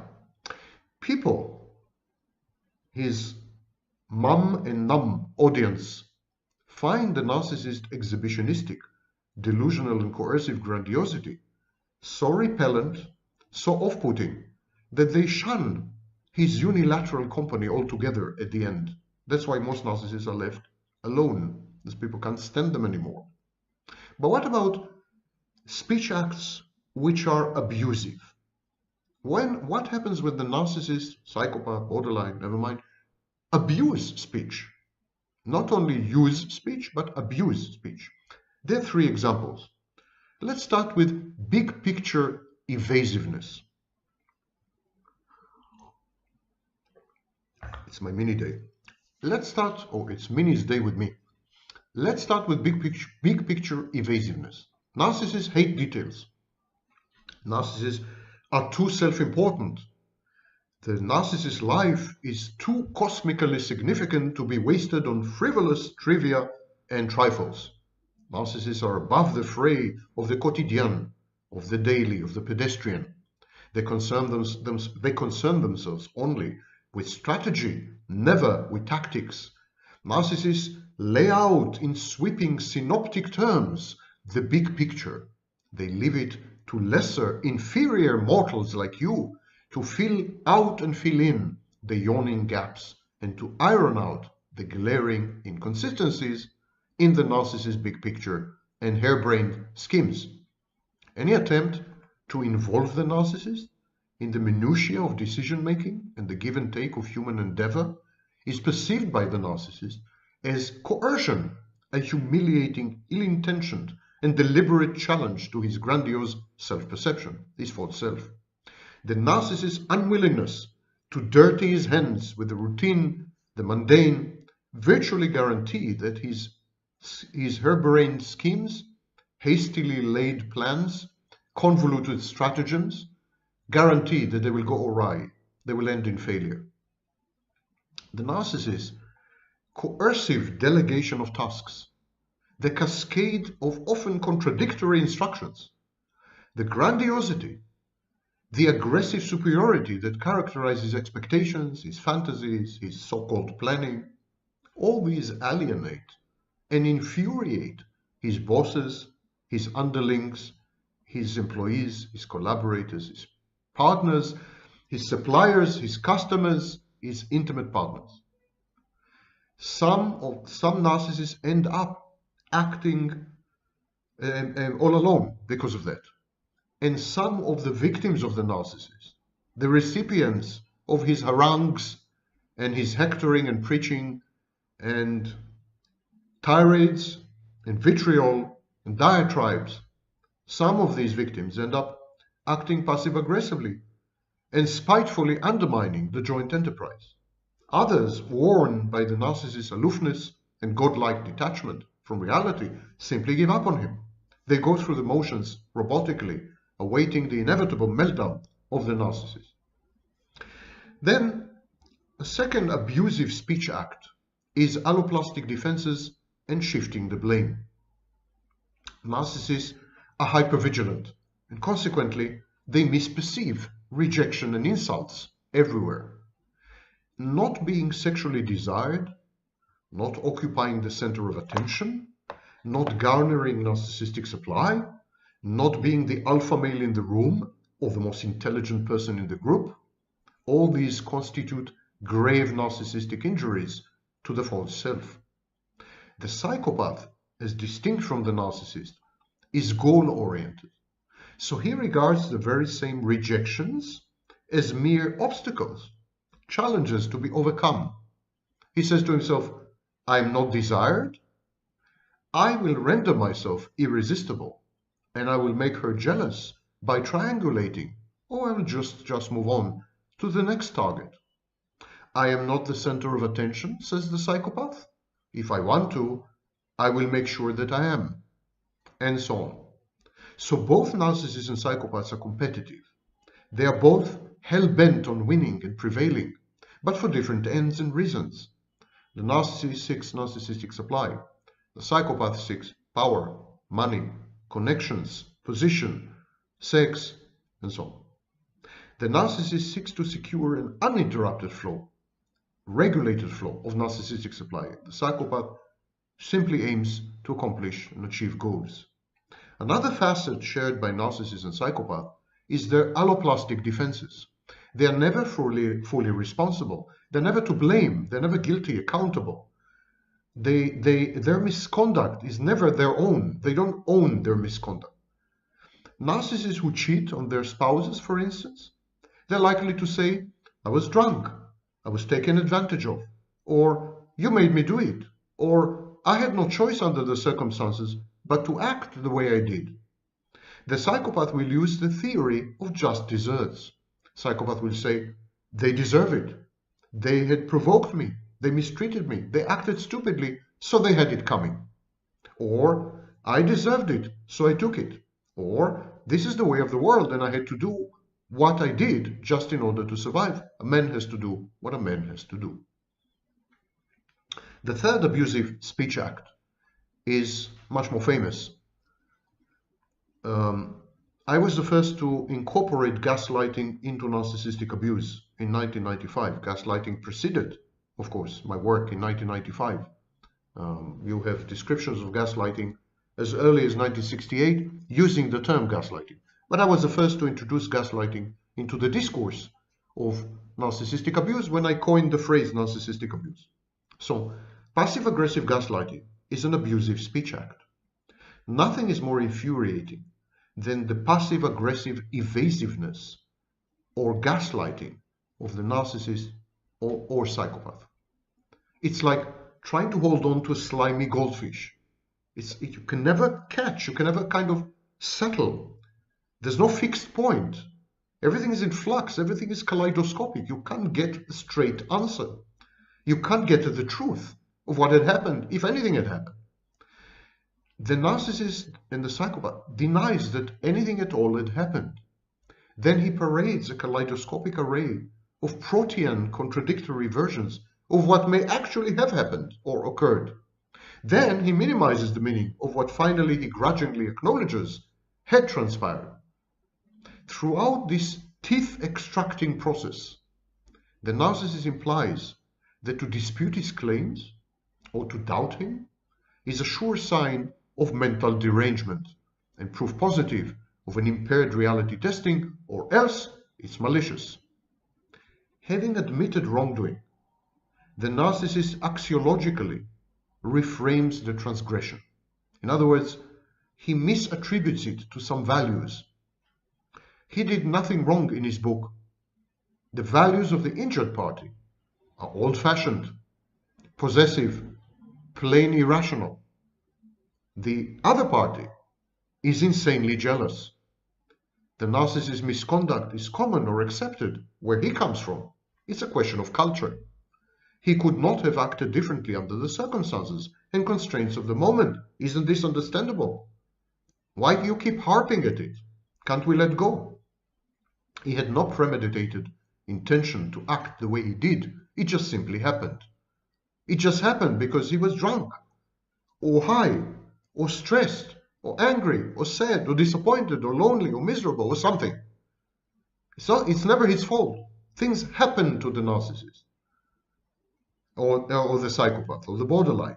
Things happen to them. They are the passive receptacles and recipients of fate, destiny, institutions, other people. And finally, the narcissist shifts the blame. Aloplastic defense with an external locus of control. He shifts the blame. You're guilty. He guilt trips you. The narcissist and psychopath was drunk, for example, was high. He was forced into acting the way he did. He was co-opted. He got taken advantage of. He was raped, or she was raped. He was taken by surprise. He was gullibly taken advantage of. He's been abused. He's the victim. And then there's the perennial. It is all the victim's fault. It's all the fault of the party that was hurt. She made him do it. She misbehaved. She had abused him and provoked him and pushed him to misbehave, to misdeeds, to the brink of insanity, to the point of no return, where he could no longer recognize himself. She drove him insane. Usurping the victim role is a surefire sign that the narcissist or psychopath has done something truly rotten or truly dangerous. When the narcissist goes all out on the offensive, you know that he did something really, really bad. Gaslighting by narcissists and psychopaths is surreal. It's disorienting. They lie reflexively with a straight face and without missing a beat. The psychopath's prevarication frequently involves very convincing mimicry of other people's behaviors and effects. And this engenders an alternative, almost hallucinatory or nightmarish reality. So I'll give you two simple rules. Number one, the psychopath is never sad, he's always mad. Not sad, mad, and sometimes bad. He's mad at you. And number two, when the psychopath says, I'm bad, when he's ostensibly contrite and repentant, what he means to say is, I'm afraid. I'm afraid of the consequences of my action. Or I'm pissed off that I was found out. I'm very angry that I allowed myself to be caught red-handed, in flagrante. So when the psychopath and the narcissist say, I'm bad, I'm sorry, it's my fault, I regret it, I'm remorseful, they don't mean this. They mean to say, too bad you found out. As Cleckley wrote, Hervik Cleckley wrote in his masterpiece, The Mask of Sanity, actions and behaviors are the psychopath's only true forms of communication. Actions and behaviors are the narcissist's language. We should therefore pay attention exclusively to what the psychopath and the narcissist do and utterly ignore, absolutely, everything they say. So why do we often believe and trust narcissists and borderlines, psychopaths, when they tell us what had happened? Why do we fall for their lies? Because they're not lies. Psychopaths prevaricate to secure goals. Narcissists and borderlines rarely do. Most commonly, they confabulate. Confabulation is a desperate attempt to bridge dissociative memory gaps, lost time, blackouts. Narcissists and borderline are desperate to make sense of a discontinuous, disjointed, fragmented world. And to do this, they accomplish this. They build these bridges by extrapolating from past experiences and creatively generating a fiction, a narrative, so as to what probably, plausibly, might have happened in the missing hours or minutes or days. Confabulating is intended to both restore identity continuity and cohesion and to hide the missing segments in the narcissist or borderline's personal histories. Confabulations, effectively a form of false recall or false memories. Confabulations are irresistibly convincing and alluringly reassuring because the narcissist or borderline honestly and firmly believe that they are true, and confabulations have the power of memories and they appear to be objective and authentic. They're always very likely, very plausible, even highly probable, so they're easy to accept by all people, by all parties. In many cases, there's a fourth reason. The confabulation allows everyone involved to negate and efficaciously ignore a painful reality or an uncomfortable alternative scenario or set of facts. We all, including the confabulator, want to believe the confabulation because it affords us comfort, succor, peace of mind. Narcissists and borderlines dissociate and then confabulate ceaselessly. It is easy to be drawn into their counterfactual alt reality or universe, the twilight zone of their inventive probabilities, the psychotic realm of their discontinuous existence. Confirmation bias does the rest. Having committed ourselves to the narcissist or borderline's version of events, having entered their alternative universe, we filter out, we suppress all countervailing information and contradictory or challenging facts or possibilities. Now, I want to find out online, so bear with me for a minute. I want to find online something I had written a while ago and read it to you because it's because it's an example of what I'm saying. And here's what I wrote. Your wife dolls up. She grabs a bottle of liqueur, excited, and she rushes out the door at 9:30 p.m. She says that she had been invited for a late dinner by a friendly couple. Do you believe her? Belief is not the same as trust.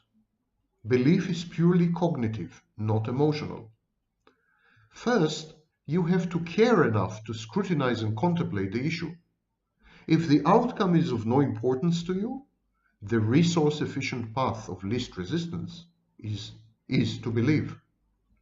Next, the facts must align with the belief. The facts cannot be blatantly counterfactual, contradict the belief. If the facts match a possible benign interpretation, you are likely to adopt this interpretation in order to reduce dissonance and hurt, owing to the deceit of your wife. So you're likely to adopt confirmation bias. If you wish, or if you're forced to maintain the status quo, the way things are, turning a blind eye, self-deception, is actually the only viable option. And finally, awareness and even vigilance are inversely proportional to the extent of idealization, splitting, projection, reframing, and other defense mechanisms. You are far more likely to believe your wife if you are still idealizing her. For example, eyes wide shut are conducive to belief. So this is an example of gaslighting and why we believe gaslighting and lies and confabulations.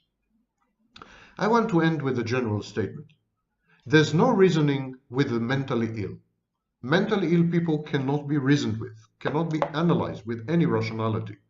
This is because mentally ill people are capable of harboring opposing, dissonant, and contradictory cognitions and emotions at the same time. This is called paradoxical thinking, hyperflexibility. So the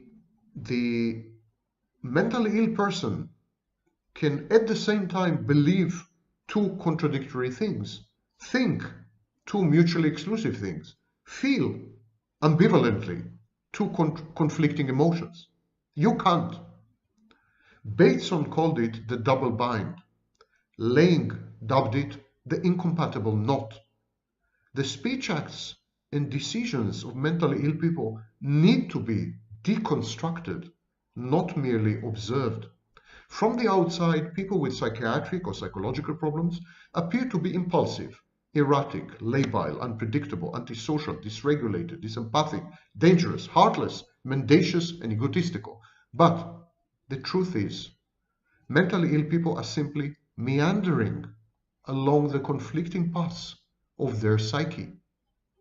This fragmentation of the alienated self, this cathecting, emotionally investing in internal rather than external objects, may have to do with what Giddens called ontological insecurity.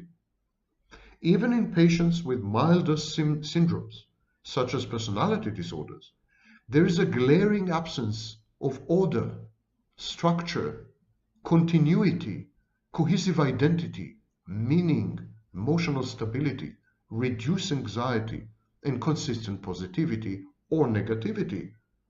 There's no consistency. It's not the valence that matters, it's the consistency. And such epic fault lines, fracturing, fragmenting, impedes the evolution of a theory of mind, a world life and a worldview, destroys logic itself, undermines it. We base our perceptions, our understanding of other people, on intersubjectivity. And we use empathy. It's mentalization, a theory of mind. We place ourselves in other people's shoes. But it is a speculative system, of course. It is founded almost entirely on trust. It is based on honest self-reporting by other people regarding their inner mental states. It is based on correlations of these self-reports with observable actions and behaviors. Dishonest self-reporting leads to discrepancies with observables, and these engender disorientation, anxiety, induce dysfunctional responses in us. People with cluster B personality disorders, dramatic, erratic, these people consistently mislead, misrepresent their psychological self-states, their emotions, their cognitions. Their self-reporting is fallacious. This prevarication has to do with identity disturbance, dissociative amnesia, confabulation and manipulative lying and gaslighting. And consequently, it's hopeless. There is no point in trying to grasp, analyze, comprehend, understand, predict these personalities. These personalities do not possess a stable core and in many respects don't exist. There's an empty schizoid core there. There's emptiness. It's like negotiating with the void. It's like howling into deep space. They're either subjected to and at the mercy of labile and dysregulated whims of their moods or emotions, or they are no longer with us, steeped in delusions of grandeur with fantastic landscapes, pseudo-psychotic, impaired reality testing. And in many cases, they're simply lying through their teeth. So why bother? And every word I said here is the truth. Maybe. If you scroll down to the description of this video, you will find links to other videos which analyze and decode the secret speech patterns of overt, grandiose narcissists. Now, I know it's a lot to ask to scroll down to the description. It's onerous and so on, but I think you will be rewarded. Today we're going to discuss the secret speech patterns and speech acts and the hidden texts of the covert narcissists. Covert narcissists are not the same as overt grandiose narcissists. A covert narcissist is a collapsed narcissist. It's a narcissist who keeps failing to obtain a regular flow of high-quality narcissistic supply. But it is still a narcissist. It's a narcissist in dire straits, in circumstances which are highly injurious, that cause repeated narcissistic injury or even narcissistic mortification. But the core of the pathology of narcissism remains. For example, the covert narcissist still feels entitled. He still feels unique and special and godlike and omnipotent and omniscient. He still has this inflated, fantastic, grandiose, counterfactual self-concept. The problem with the covert narcissist is the inability to obtain feedback or input from the human environment which would somehow buttress, sustain, maintain, uphold, and affirm this totally delusional and magical self-concept. Now, collapsed narcissists go through covert phases and then revert to the pure original form of overt grandiose narcissism.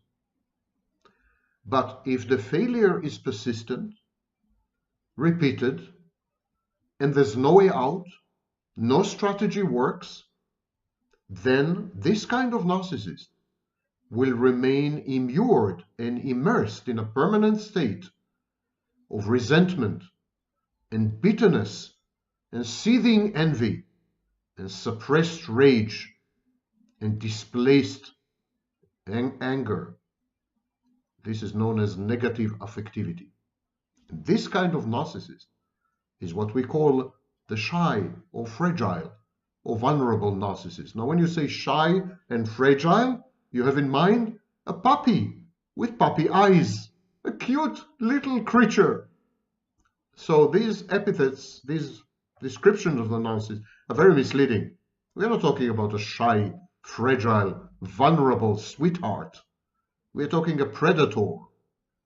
We're dealing with a predator who simply has failed or is failing to secure prey, but is hell-bent and intent on making it right, on victimizing other people as a way to elevate his sense of self-worth, regulate and stabilize his internal environment. No difference in principle between overt, grandiose, psychopathic, callous, ruthless, cruel, vicious, disempathic narcissists and the covert variant. No difference clinically, with one exception: the inability to obtain narcissistic supply, the failure to garner attention and recognition and adulation and admiration, or even being feared or hated. No attention, being ignored. And this drives the covert narcissist beyond the edge. And it alters and has an impact on the way the covert narcissist uses language and speech. And this is the topic of today's video. My name is Sam Vaknin. I'm the author of Malignant Self-Love, Narcissism Revisited, and I'm a professor of psychology. The covert narcissist speech is divided in 5 types. There's a classification that's divided in 5 categories. There's the passive-aggressive speech, the pseudo-humility and pseudo-stupidity type of speech, also known as solicitation speech. There's a Machiavellian or manipulative speech, the controlling speech, and the envious speech. To discuss each one of these, I'll deal with each one of these in turn. Let's start with the most visible and ostentatious display of the darkness at the covert narcissist's core, this penumbral recess of a cauldron of seething negative affects: envy, anger, hatred, rejection, resentment, and so on and so forth.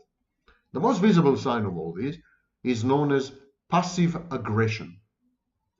Passive-aggressive speech is a speech that masquerades as pro-social, communal, empathic, caring, compassionate, and attentive speech, while subverting the hidden text, subverting the real meaning of the speech.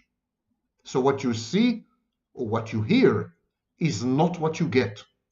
The passive-aggressive speech is underhanded. For example, a backhanded compliment is a subversive, passive-aggressive speech. You know, a speech that sabotages and undermines, a speech that diverts and misleads.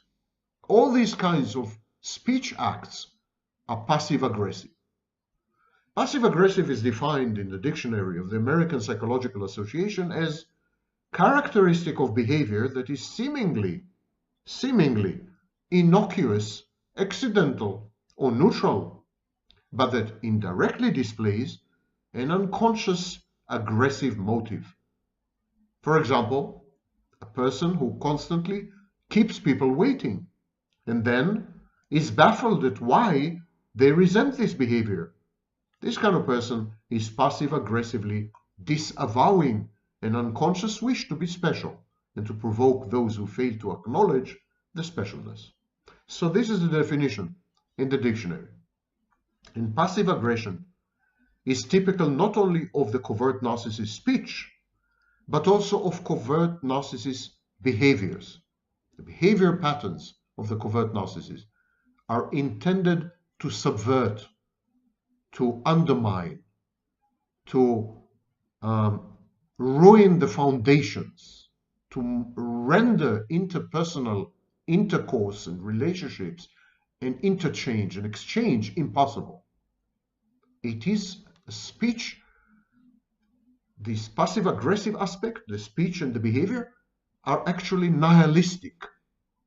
They're intended to eliminate, to negate, to silence, to destroy, to hurt, and all the time without accepting responsibility, disavowing accountability, pretending not to know what you're doing, denying any awareness.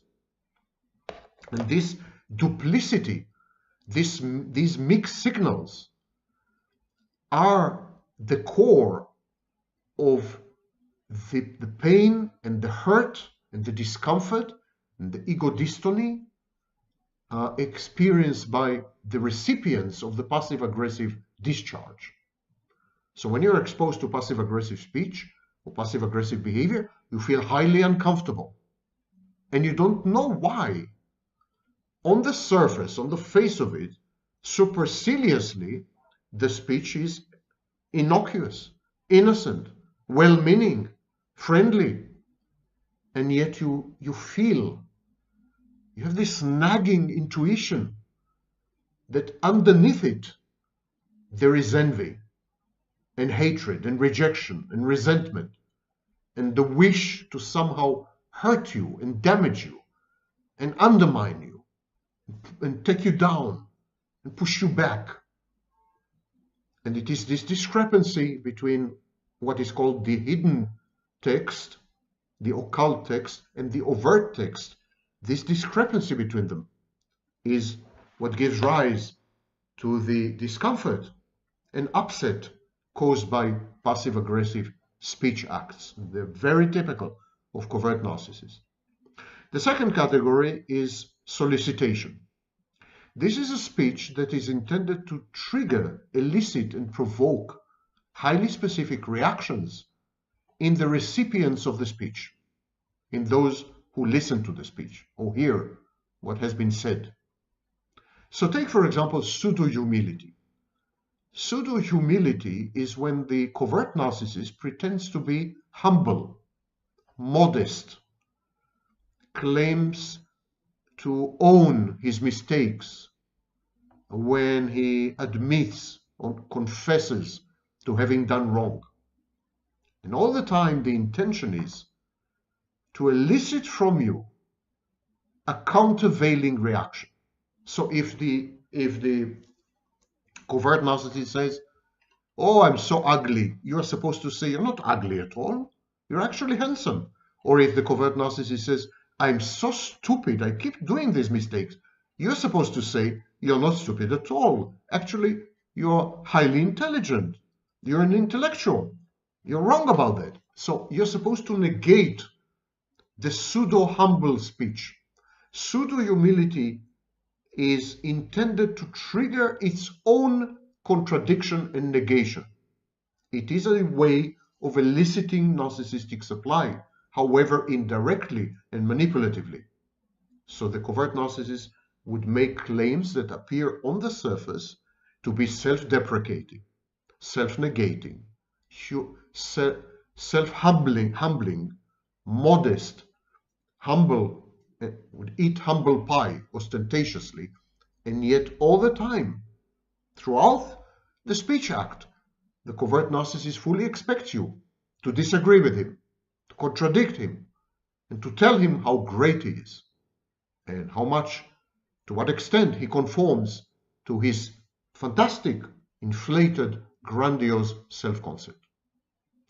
Another technique within the solicitation speech acts is pseudo-stupidity. The covert narcissist is going to pretend that he is stupid, that he is helpless, that he is ignorant, nescient, in need of enlightenment and education and elucidation, and triggering you, the listener, triggering you to assume the mantle of a guru or a teacher or a patron, and thereby assume responsibility for the covert narcissist's mistakes and defeats. Covert narcissist misbehaves, fails, tries to accomplish something, and then fails.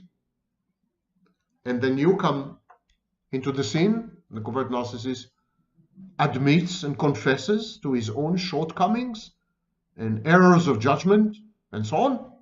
And you're supposed to say, it's okay, everyone is like that, you've done nothing wrong, and so on, thereby assuming the ownership of the mistake and the failure, and absolving the covert narcissist of any responsibility and any accountability for the misdeeds and the misjudgments. So these are the soliciting speech acts. The third category would be familiar to you. It's a Machiavellian manipulative speech. Machiavellian manipulative speech is intended to modify your behavior. Manipulation is a way to modify behavior.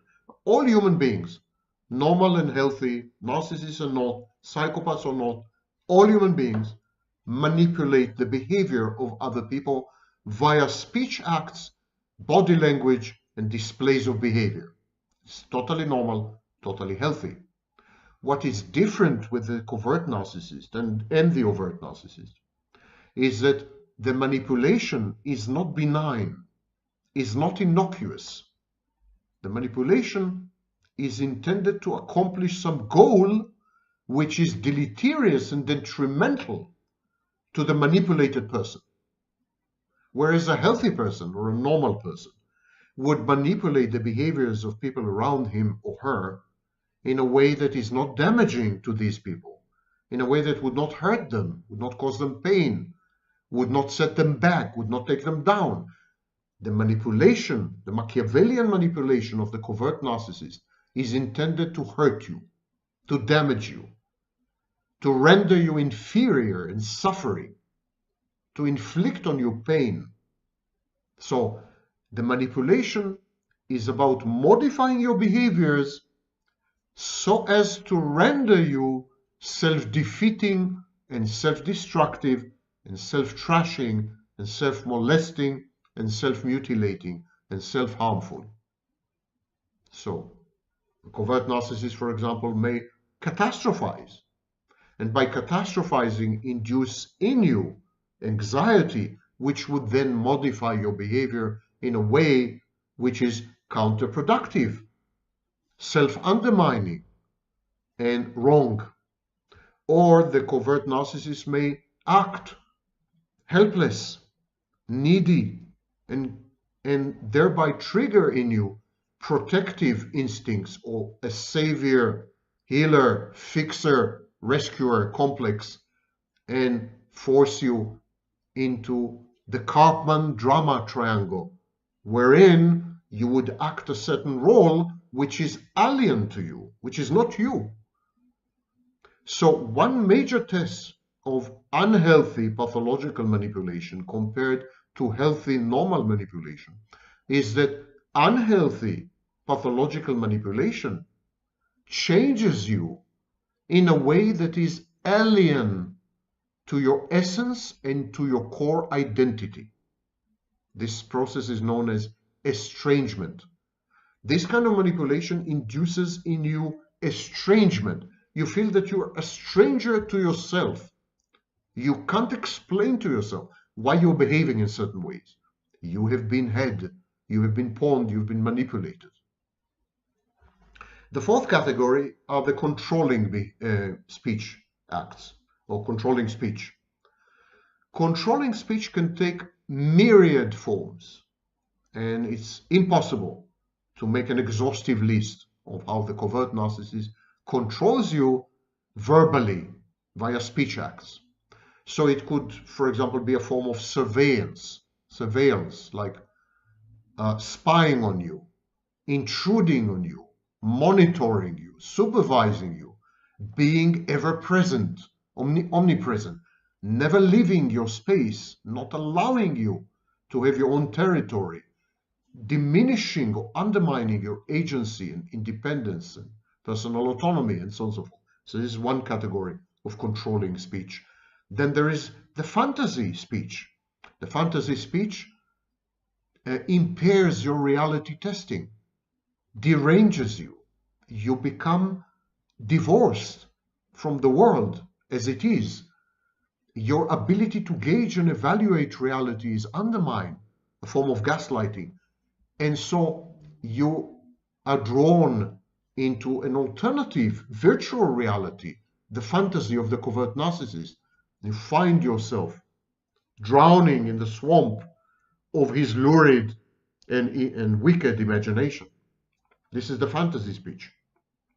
Then you have the coercive speech, the speech that includes intimidation and threats and combined with promises, intermittent reinforcement, like hot and cold. And so the coercive speech is an integral part usually of a situation which is known as coercive control. And then there's control from the bottom. I mentioned neediness and clinginess and helplessness. It's a form of codependent control. Covert narcissist imitates and simulates people with borderline personality disorder and people with dependent personality disorder, codependence. And the covert narcissist fakes helplessness, neediness. I can't do it without you. I need you. If you're gone, if you leave me, I will die. And so on. This is a form of emotional extortion and is known as control from the bottom. And finally, the last category of speech is the envious speech. Envy is the fuel of the covert narcissist. If I had to isolate a single, most prominent and most dominant affect, emotion, within the covert narcissist's mind, it would be envy. The second would be resentment. But the resentment is coupled with envy. The covert narcissist is resentful because he or she is envious. Envy is the name of the game. And of course, it seeps into, by osmosis, it permeates the covert narcissist speech. Covert narcissist often displays envious speech. He compares himself to others. He complains of having been discriminated against. There's a lot of relative positioning, smearing other people, taking them down, focusing on their reputation, doubting their accomplishments, creating frameworks where everything that other people have achieved is either purloined and plagiarized and stolen or relatively unimportant within the context. So the covert narcissist tries to diminish other people and their accomplishments. And by diminishing them, by devaluing them, by rendering them inferior or fallacious, fakes, he accuses other people of being fakes and frauds. He does all this in order to elevate himself by comparison, render himself or herself superior. There's a lot of that going on in the covert narcissist speech. The covert narcissist needs to kind of denigrate other people, doubt them, question their accomplishments, prove that they have misbehaved, that they have stolen or absconded with other people's property, including intellectual property. That is the need of the covert narcissist. And this is the last category of speech. One very important thing about covert narcissists, whereas the overt or grandiose narcissist is capable of normal, healthy speech that does not require deciphering, the covert narcissist is not. Covert narcissist is not capable of normal daily communication. The totality of the covert narcissist speech, with not a single exception, is goal-oriented, agenda-driven, and the agenda is negative affects, envy, hatred, resentment, the wish to punish other people, undermine them, take them down, destroy them. the Machiavellian need to manipulate, the control, everything is imbued and infused with these psychopathologies. In this sense, covert narcissism is a much deeper pathology, more pervasive, more profound than overt narcissism. And the speech of the covert narcissist proves this to us.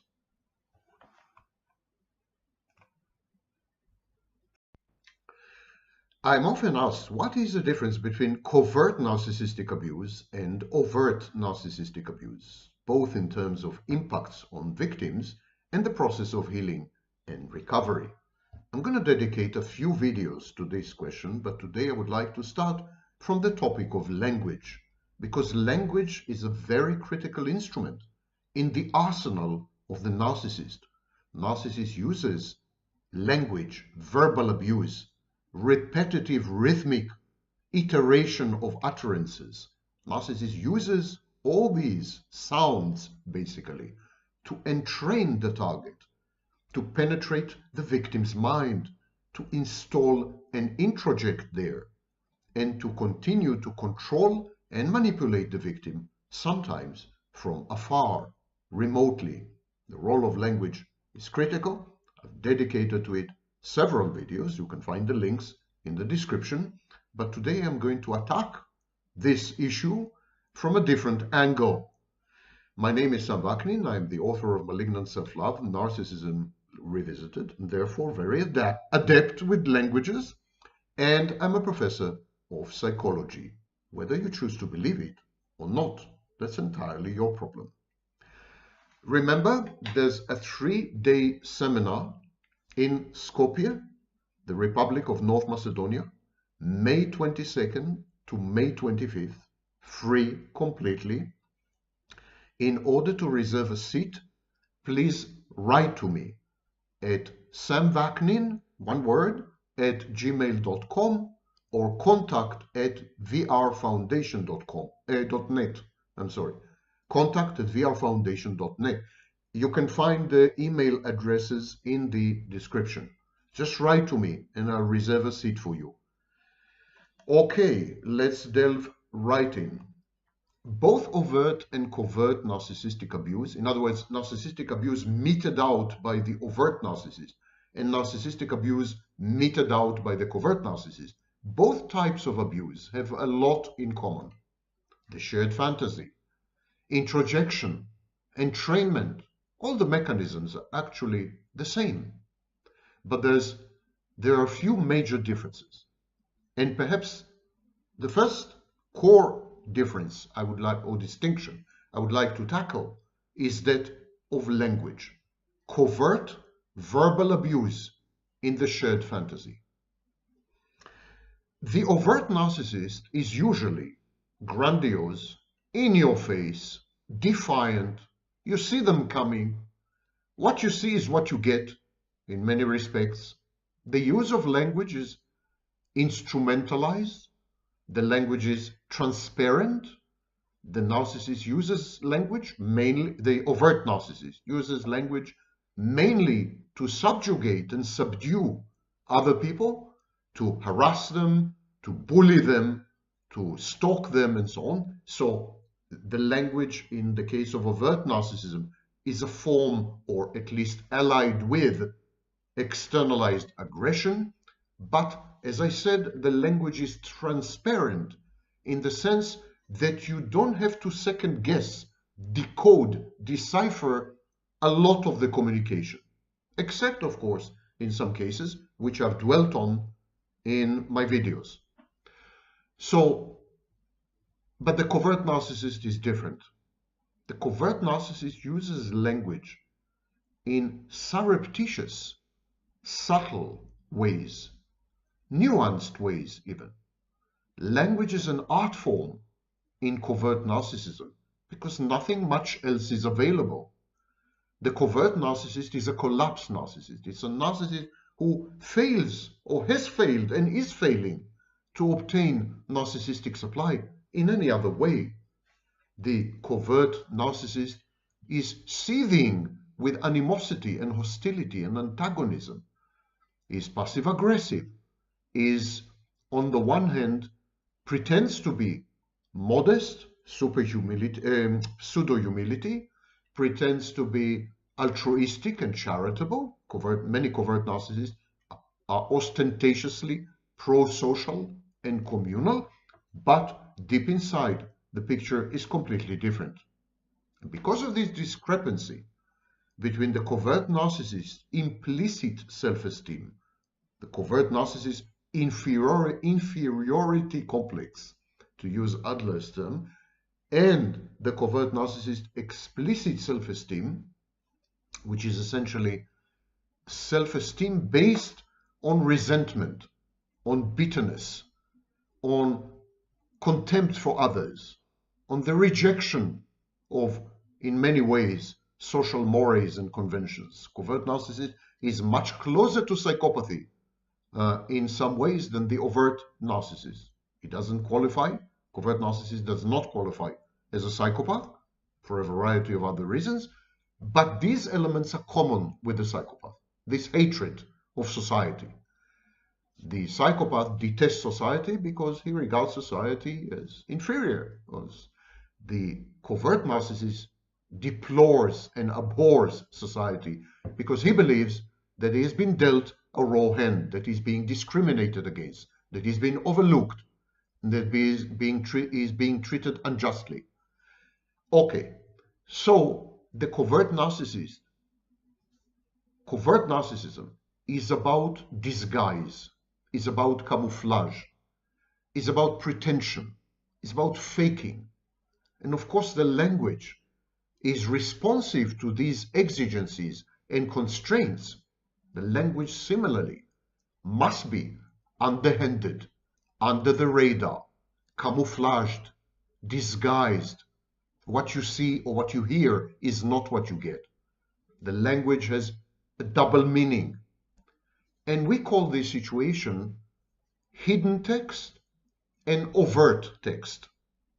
There is a hidden text in the speech of the covert narcissist, and there is the overt text, which usually has nothing to do with the hidden text. The hidden text is authentic, is real, is reality, whereas the hidden text is manipulative and Machiavellian. Or the hidden text, the aim of the overt text is to disguise the hidden text somehow. The covert narcissist, therefore, has multiple layers of meaning, multiple hermeneutic layers, multiple layers of organization and meaning, not only in speech, but also in behavior. There is covert behavior, hidden behavior, occult behavior, and there is overt behavior. And the aim of the overt behavior is to camouflage and disguise the covert behavior.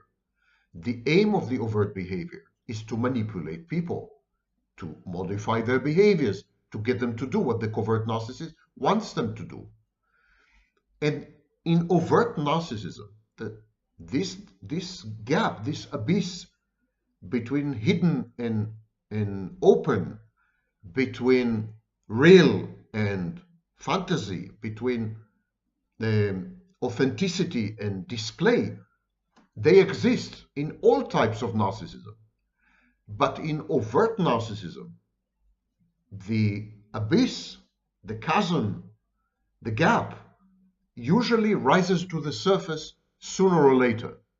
The overt narcissist is so contemptuous, feels so superior and so godlike that most of the time he doesn't bother.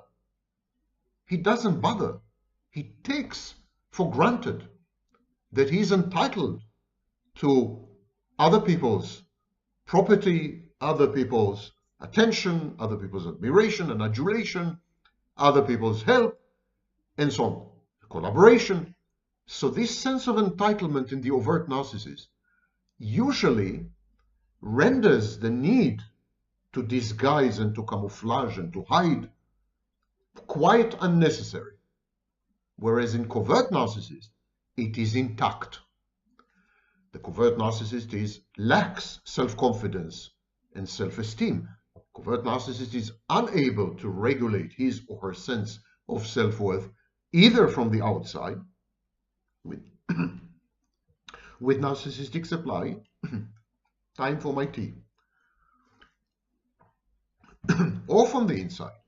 So, the covert narcissist uses language not to communicate, but opposite, to discommunicate, to avoid communication, at least meaningful communication. Communication which is a revelation. Whereas the overt narcissist uses language to manipulate, to impress, and to create a shared fantasy, and so on. The covert narcissist uses language to avoid, to withhold, to withdraw, to constrict. One could say that the overt narcissist uses language to be, in order to become, in order to be, in order to become or to merge with an inflated, grandiose, fantastic self-concept. So the overt narcissist uses language to become, whereas the covert narcissist uses language to unbecome, to not be.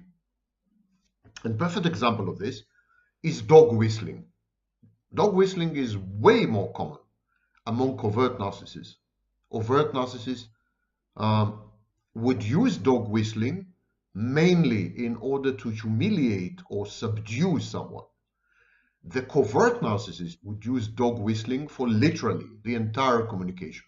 Now, dog whistling is a situation where words or phrases have a meaning that is private, a meaning that is limited to two people or a group of people. But the same words and the same phrases would be interpreted and understood completely differently by outsiders. So in dog whistling, there is an in-group, a semantic in-group. This semantic, or in rare cases semiotic in-group, is one or two or three or four or 9 people or hundreds of people, but a limited group, an in-group, where words and phrases have a meaning known only to the members of the in-group. And outsiders who observe the in-group would never be able to make full sense of the language used by the members of the in-group. Now, the narcissist abuses this mechanism. The overt narcissist uses dog whistling, as I said, to shame or guilt trip or humiliate his target or his victim or his intimate partner or his friends or his colleagues. So the overt narcissist would use words or phrases which induce in his targets what we call negative affects or negative affectivity. He would make them feel bad and ego dystonic. Whereas the covert narcissist would use dog whistling almost exclusively as the only form of communication. The language of the covert narcissist is highly idiosyncratic, highly privatized. Wittgenstein would disagree with me. Ludwig Wittgenstein, the famous philosopher, he said that there's no such thing as private languages. I think this was perhaps the only case in his entire career that he said something that is manifestly stupid. Of course, there are private languages. The covert narcissist is one proof of that. Private languages, idiosyncratic languages, are pseudo-psychotic. People with psychotic disorders very often have their own type of disorganized speech, word salad. Word salad is a schizophrenic clinical feature. And so in covert narcissism, the language is organized, it conveys information, it is communicative, it is reactive and responsive, and in this sense, the covert narcissist is not psychotic. But the language has layers of meaning which are obscured, layers of meaning which are inaccessible to anyone except the members of the in-group, the covert narcissist in-group. Layers of meaning which are motivational, they cause action, they modify behaviors in other people. layers of meaning which are used to not only manipulate people, and not only to shame them or to guilt trip them the way the overt narcissist does, but actually to create an ambience, the equivalent of a linguistic shared fantasy, within which communication is cultish, cult-like.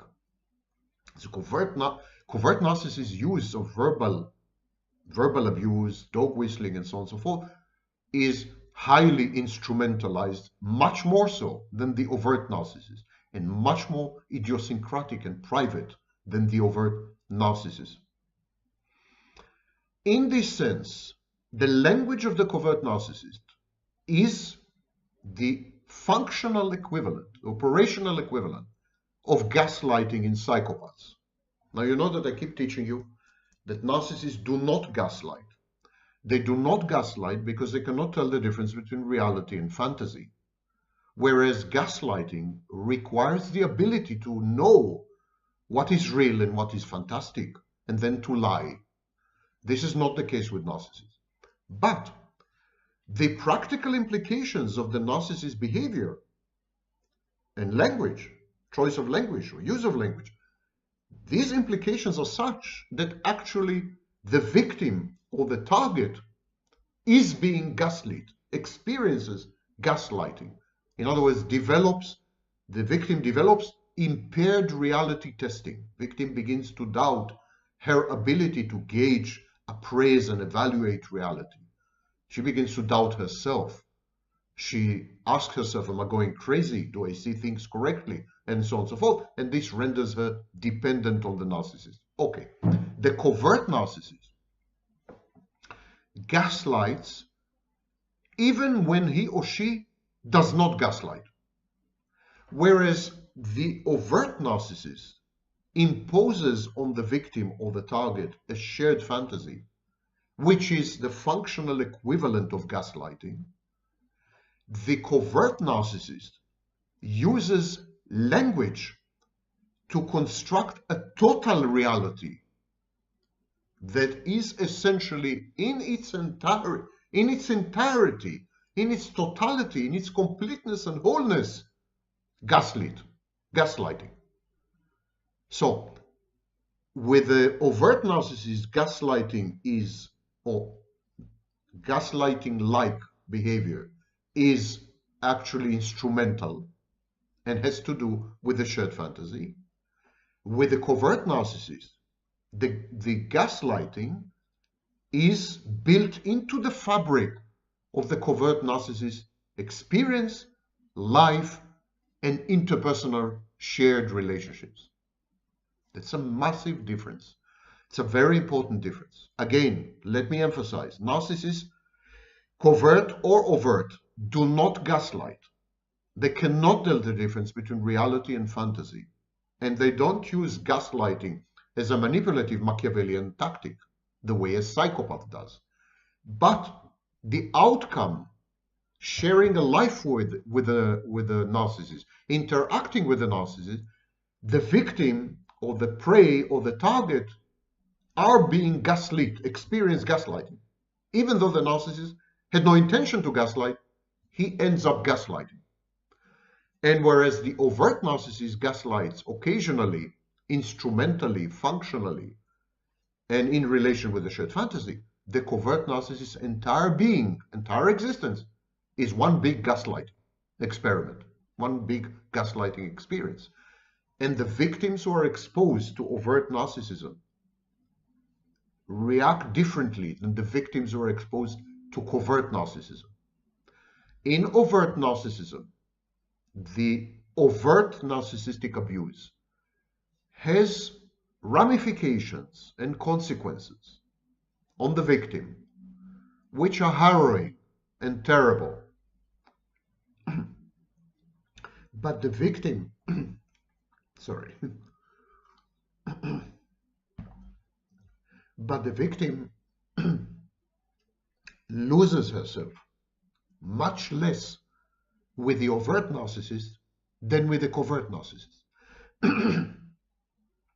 When the victim is with a covert narcissist, her dissolution the loss of her core identity, her disorientation, sense of dissipation. One could even say dissociative reactions like amnesia, derealization, depersonalization are much higher, much more dominant and prevalent than in an exposure to an overt narcissist. With an overt narcissist, the impacts, again, are very, very pervasive and very problematic and troublesome.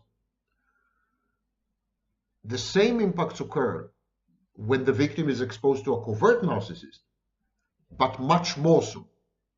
Like the impacts are not attenuated, but they are amplified and magnified and maximized.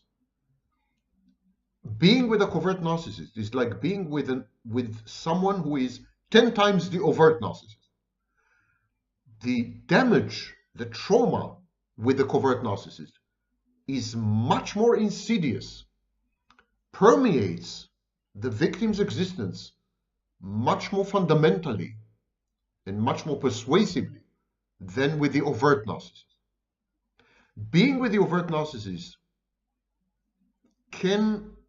is the equivalent of spending time with a psychopath or spending time with a child, a temper tantrum child, a spoiled brat. Being with a covert narcissist is spending time with a figment, spending time with a non-entity, spending time with a true black hole that is about to consume you.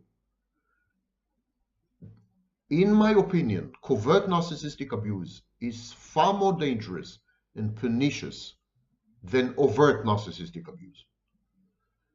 And one of the elements that create this immersive environment, in the case of covert narcissism, is the covert narcissist use of language. I will deal in future videos, I will deal with other elements, but we are starting with language.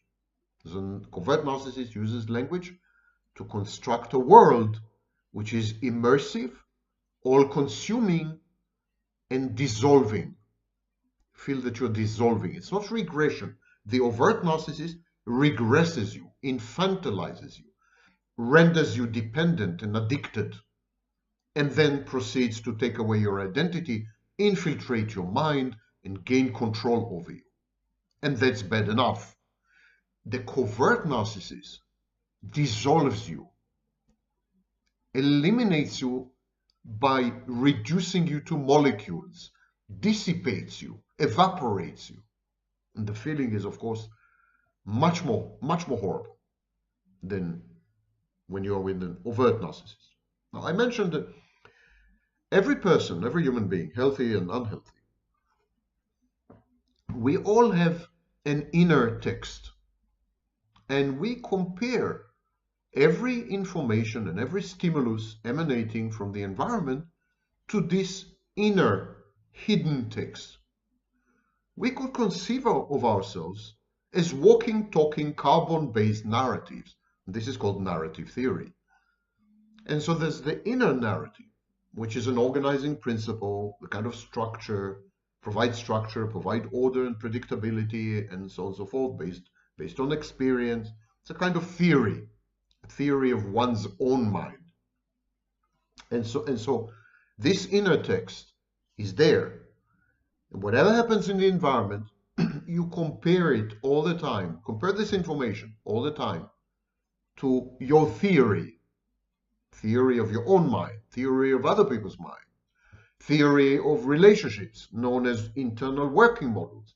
This library of theories, these are all hidden texts, these are all occult texts, and everything that's coming from reality, from the universe, is the overt text. Your behavior, which is also observable in the known universe, is also an overt text. When there is no discrepancy between your internal hidden text and the overt text, you're a healthy, mentally healthy person. When there is a discrepancy, it's an indication of a problem with mental health, or maybe even mental illness. And so we determine what is missing, and we determine what has been purposefully omitted by using this mechanism by using this comparative mechanism, by constantly comparing. What the overt narcissist does to you, the overt, not the covert, what the overt narcissist does to you, he falsifies the overt text. He falsifies the environment. The input, the stimuli, the information you're getting from the environment is wrong, is fake, like fake news, like misinformation. Consequently, the process of comparing this environmental knowledge to your internal text, inner text, yields erroneous outcomes. It misguides you. It misleads you. And then you make the wrong decisions and choices, which are actually beneficial to the overt narcissist. So the overt narcissist focuses on reconstructing or reordering or reframing or falsifying the external environment via the shared fantasy. The covert narcissist falsifies mostly your internal text, your inner text. If the covert narcissist falsifies who you are, not only the external environment, but also who you are. So whereas the overt narcissist, the classic, grandiose, phallic, overt narcissist, the in-your-face, defiant, pseudo-psychopathic, antisocial, overt narcissist, grandiose type, you know, obnoxious, unbearable, arrogant, this kind of narcissist would impose on you a shared fantasy which is cult-like, cultish, and which has very little to do with reality, is counterfactual, is not grounded, is unrealistic, thereby falsifying the input from the environment and causing you disorientation, which allows then the narcissist to take over, control you, and manipulate you. But the overt narcissist rarely reaches into your mind and touches it. He installs an introject. The introject speaks to you. But the overt narcissist is a surface, is on the surface, is very shallow and supercilious and superficial. That's a good definition of overt grandiose narcissism. So he is more interested in using the environment to manipulate you, whereas the covert narcissist is deep running water. It's much more dangerous. So the covert narcissist falsifies, reframes, changes, transforms both the external environment via the shared fantasy and your internal environment. The covert narcissist falsifies both the inner, the hidden text, and the overt text, whereas the overt narcissist falsifies only the overt text, but not the hidden text. The damage in the case of covert narcissism is much, much more extensive. In overt narcissistic abuse, the overt text, the falsified overt text, and the hidden text seem to conform. This is the power of the overt narcissist. The overt narcissist convinces you that the shared fantasy that he has created for both of you actually is responsive to who you are, to your needs, reflects you, incorporates you seamlessly, is good for you. You should be a part of it. It's something you've dreamt of your entire life. So the overt narcissist creates a semblance of resonance and conformity between your internal text, your inner text, your hidden text, and the overt environmental external text. Convinces you that the shared fantasy is offering you is actually your idea, your shared fantasy, your dream, your wish. And so you adopt it. You adopt it and you're egocentric about it. You feel good about it. So in this case, there's not much need for trying to decode or decipher or deconstruct the overt narcissist, hidden text, and overt text. In the case of exposure to an overt narcissist, there's not much need for deconstruction of the messages emanating from the overt narcissist. I call it thin deconstruction. You need thin deconstruction. The narcissist speaks to you, and of course his speech is convoluted, symbol-laden, and has hidden strata and meanings. It's all true. And it is true that you do need to dedicate some time and attention to what an overt, grandiose narcissist is telling you. And you need to decipher it and decode it and analyze it and think about it and deconstruct it. This is all true. But much less so than with a covert narcissist. So in the case of the overt narcissist, you would need thin deconstruction, whereas in covert narcissistic abuse, the overt text, the environment, the shared fantasy, has little to do with the covert text, with the hidden text, with you. It has little to do with you, in effect. And the reason you feel otherwise is because the covert narcissist has falsified you as well. The overt, grandiose narcissist creates a shared fantasy, but does not falsify you. So you fit into the shared fantasy. He makes the shared fantasy in your shape. Whereas the covert narcissist reaches into your mind, arranges the furniture, renders you unrecognizable to yourself. You feel estranged, alien to yourself. And that's why you feel comfortable with the environment that is engendered by the covert narcissist, with the shared fantasy of the covert narcissist, because you are no longer you. The covert narcissist shared fantasy does not reflect you. It reflects the covert narcissist. The overt narcissist shared fantasy reflects the overt narcissist, but also you. It takes into account who you are. It caters to your needs and wishes and dreams. It misleads you. It's a cult. It's fallacious. It's likely to end in heartbreak. But initially, in the love bombing phase, idealization phase of the overt, not covert, overt narcissist, the narcissist pays attention to you. It tailors and customizes everything to make you feel at home, cozy, comfortable, fitting. That's not what the covert narcissist does. The covert narcissist gets rid of you. First and foremost, he gets rid of you. He gets rid of you by poisoning you, by entraining you, by brainwashing you, by dissipating you, by dissolving you, as if the covert narcissist was some kind of an acid bath. You dissolve in it. Nothing is left, not even your bones. Having gotten rid of you, the covert narcissist then creates a shared fantasy, which is 1000% about himself and 0% about you, because you don't exist anymore. And he gives you then a false identity, a fake faux identity, and tells you, this is the new you. This has always been you, he insists. You just did not realize it. You were not self-aware. Now there's an awakening. You're woke.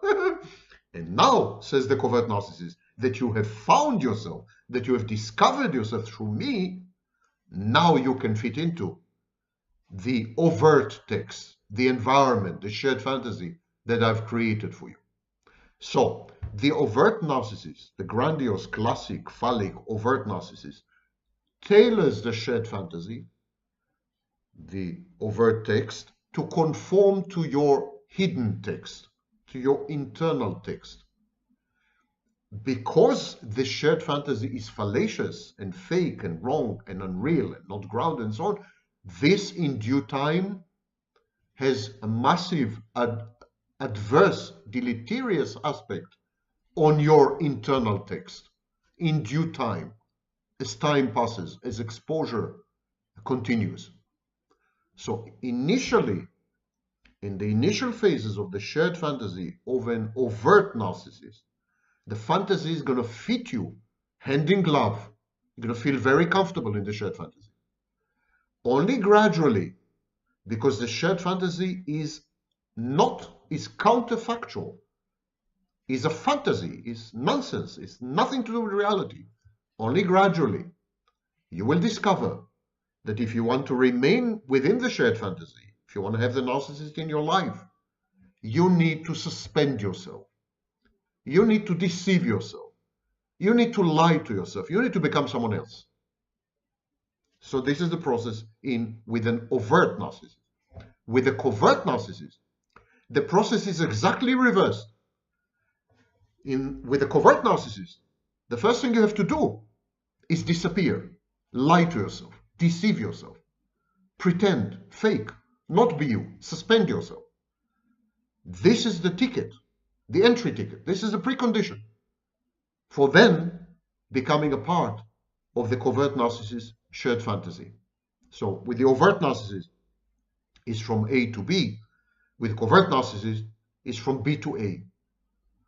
The overt narcissist, the Faustian deal of the overt narcissist is, I'm going to give you a shared fantasy which would make you feel in heaven, would make you feel wonderful, would make you feel that you are being mothered, that you are a perfect being, that you are, and I'm going to give you this fantasy.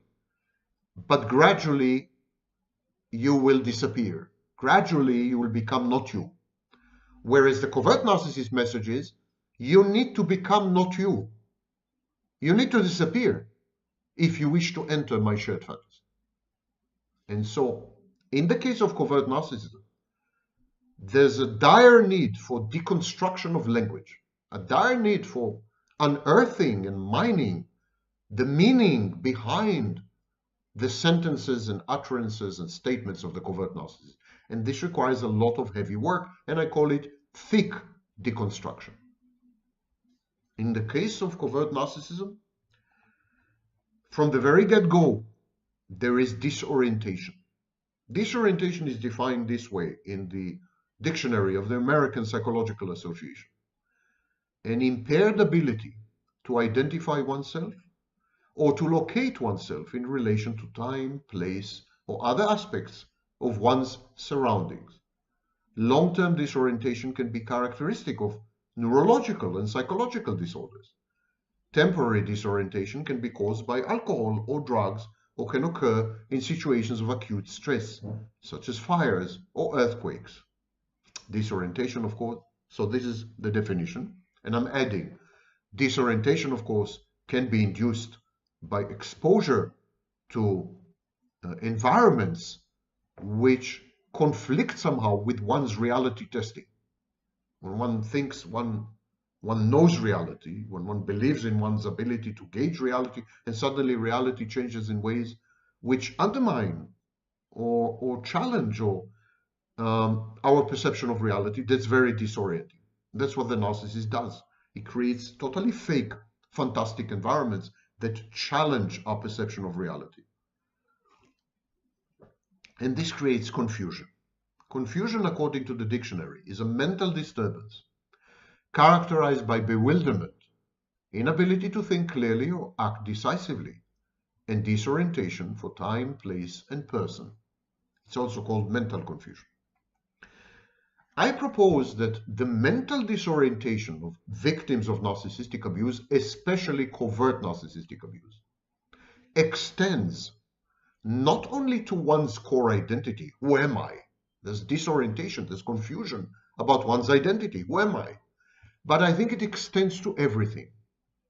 You see, our memory is like a topographical map.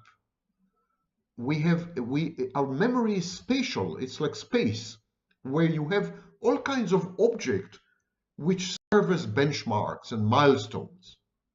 And so when we try to imagine or reimagine our memories, we use spatial, space-related metaphors.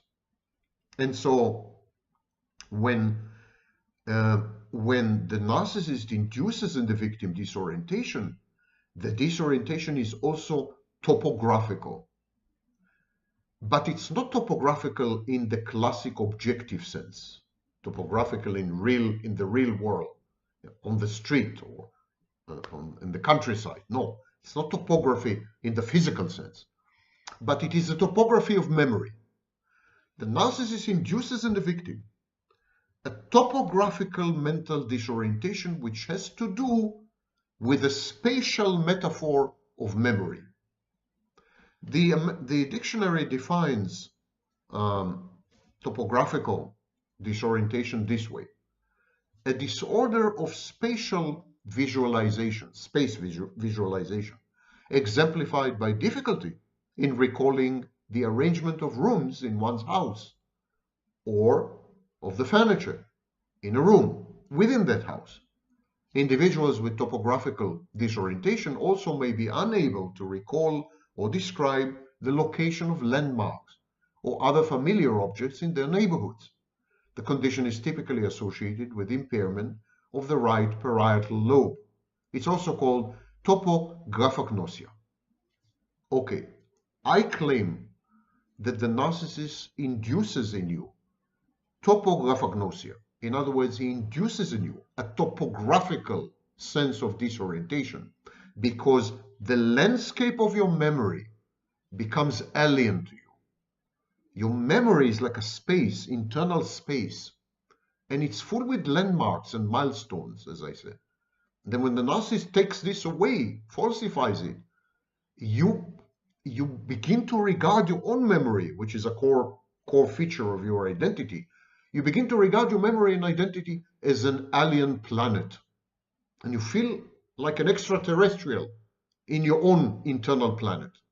He takes the sense of comfort and familiarity with yourself away from you. We all have this comfortable sense that we are familiar with who we are, that we are intimate with ourselves. The narcissist takes it away from you. And the covert narcissist, way more than the overt narcissist, induces in you disorientation, sense of disorientation, way more in covert narcissism than with the overt narcissist.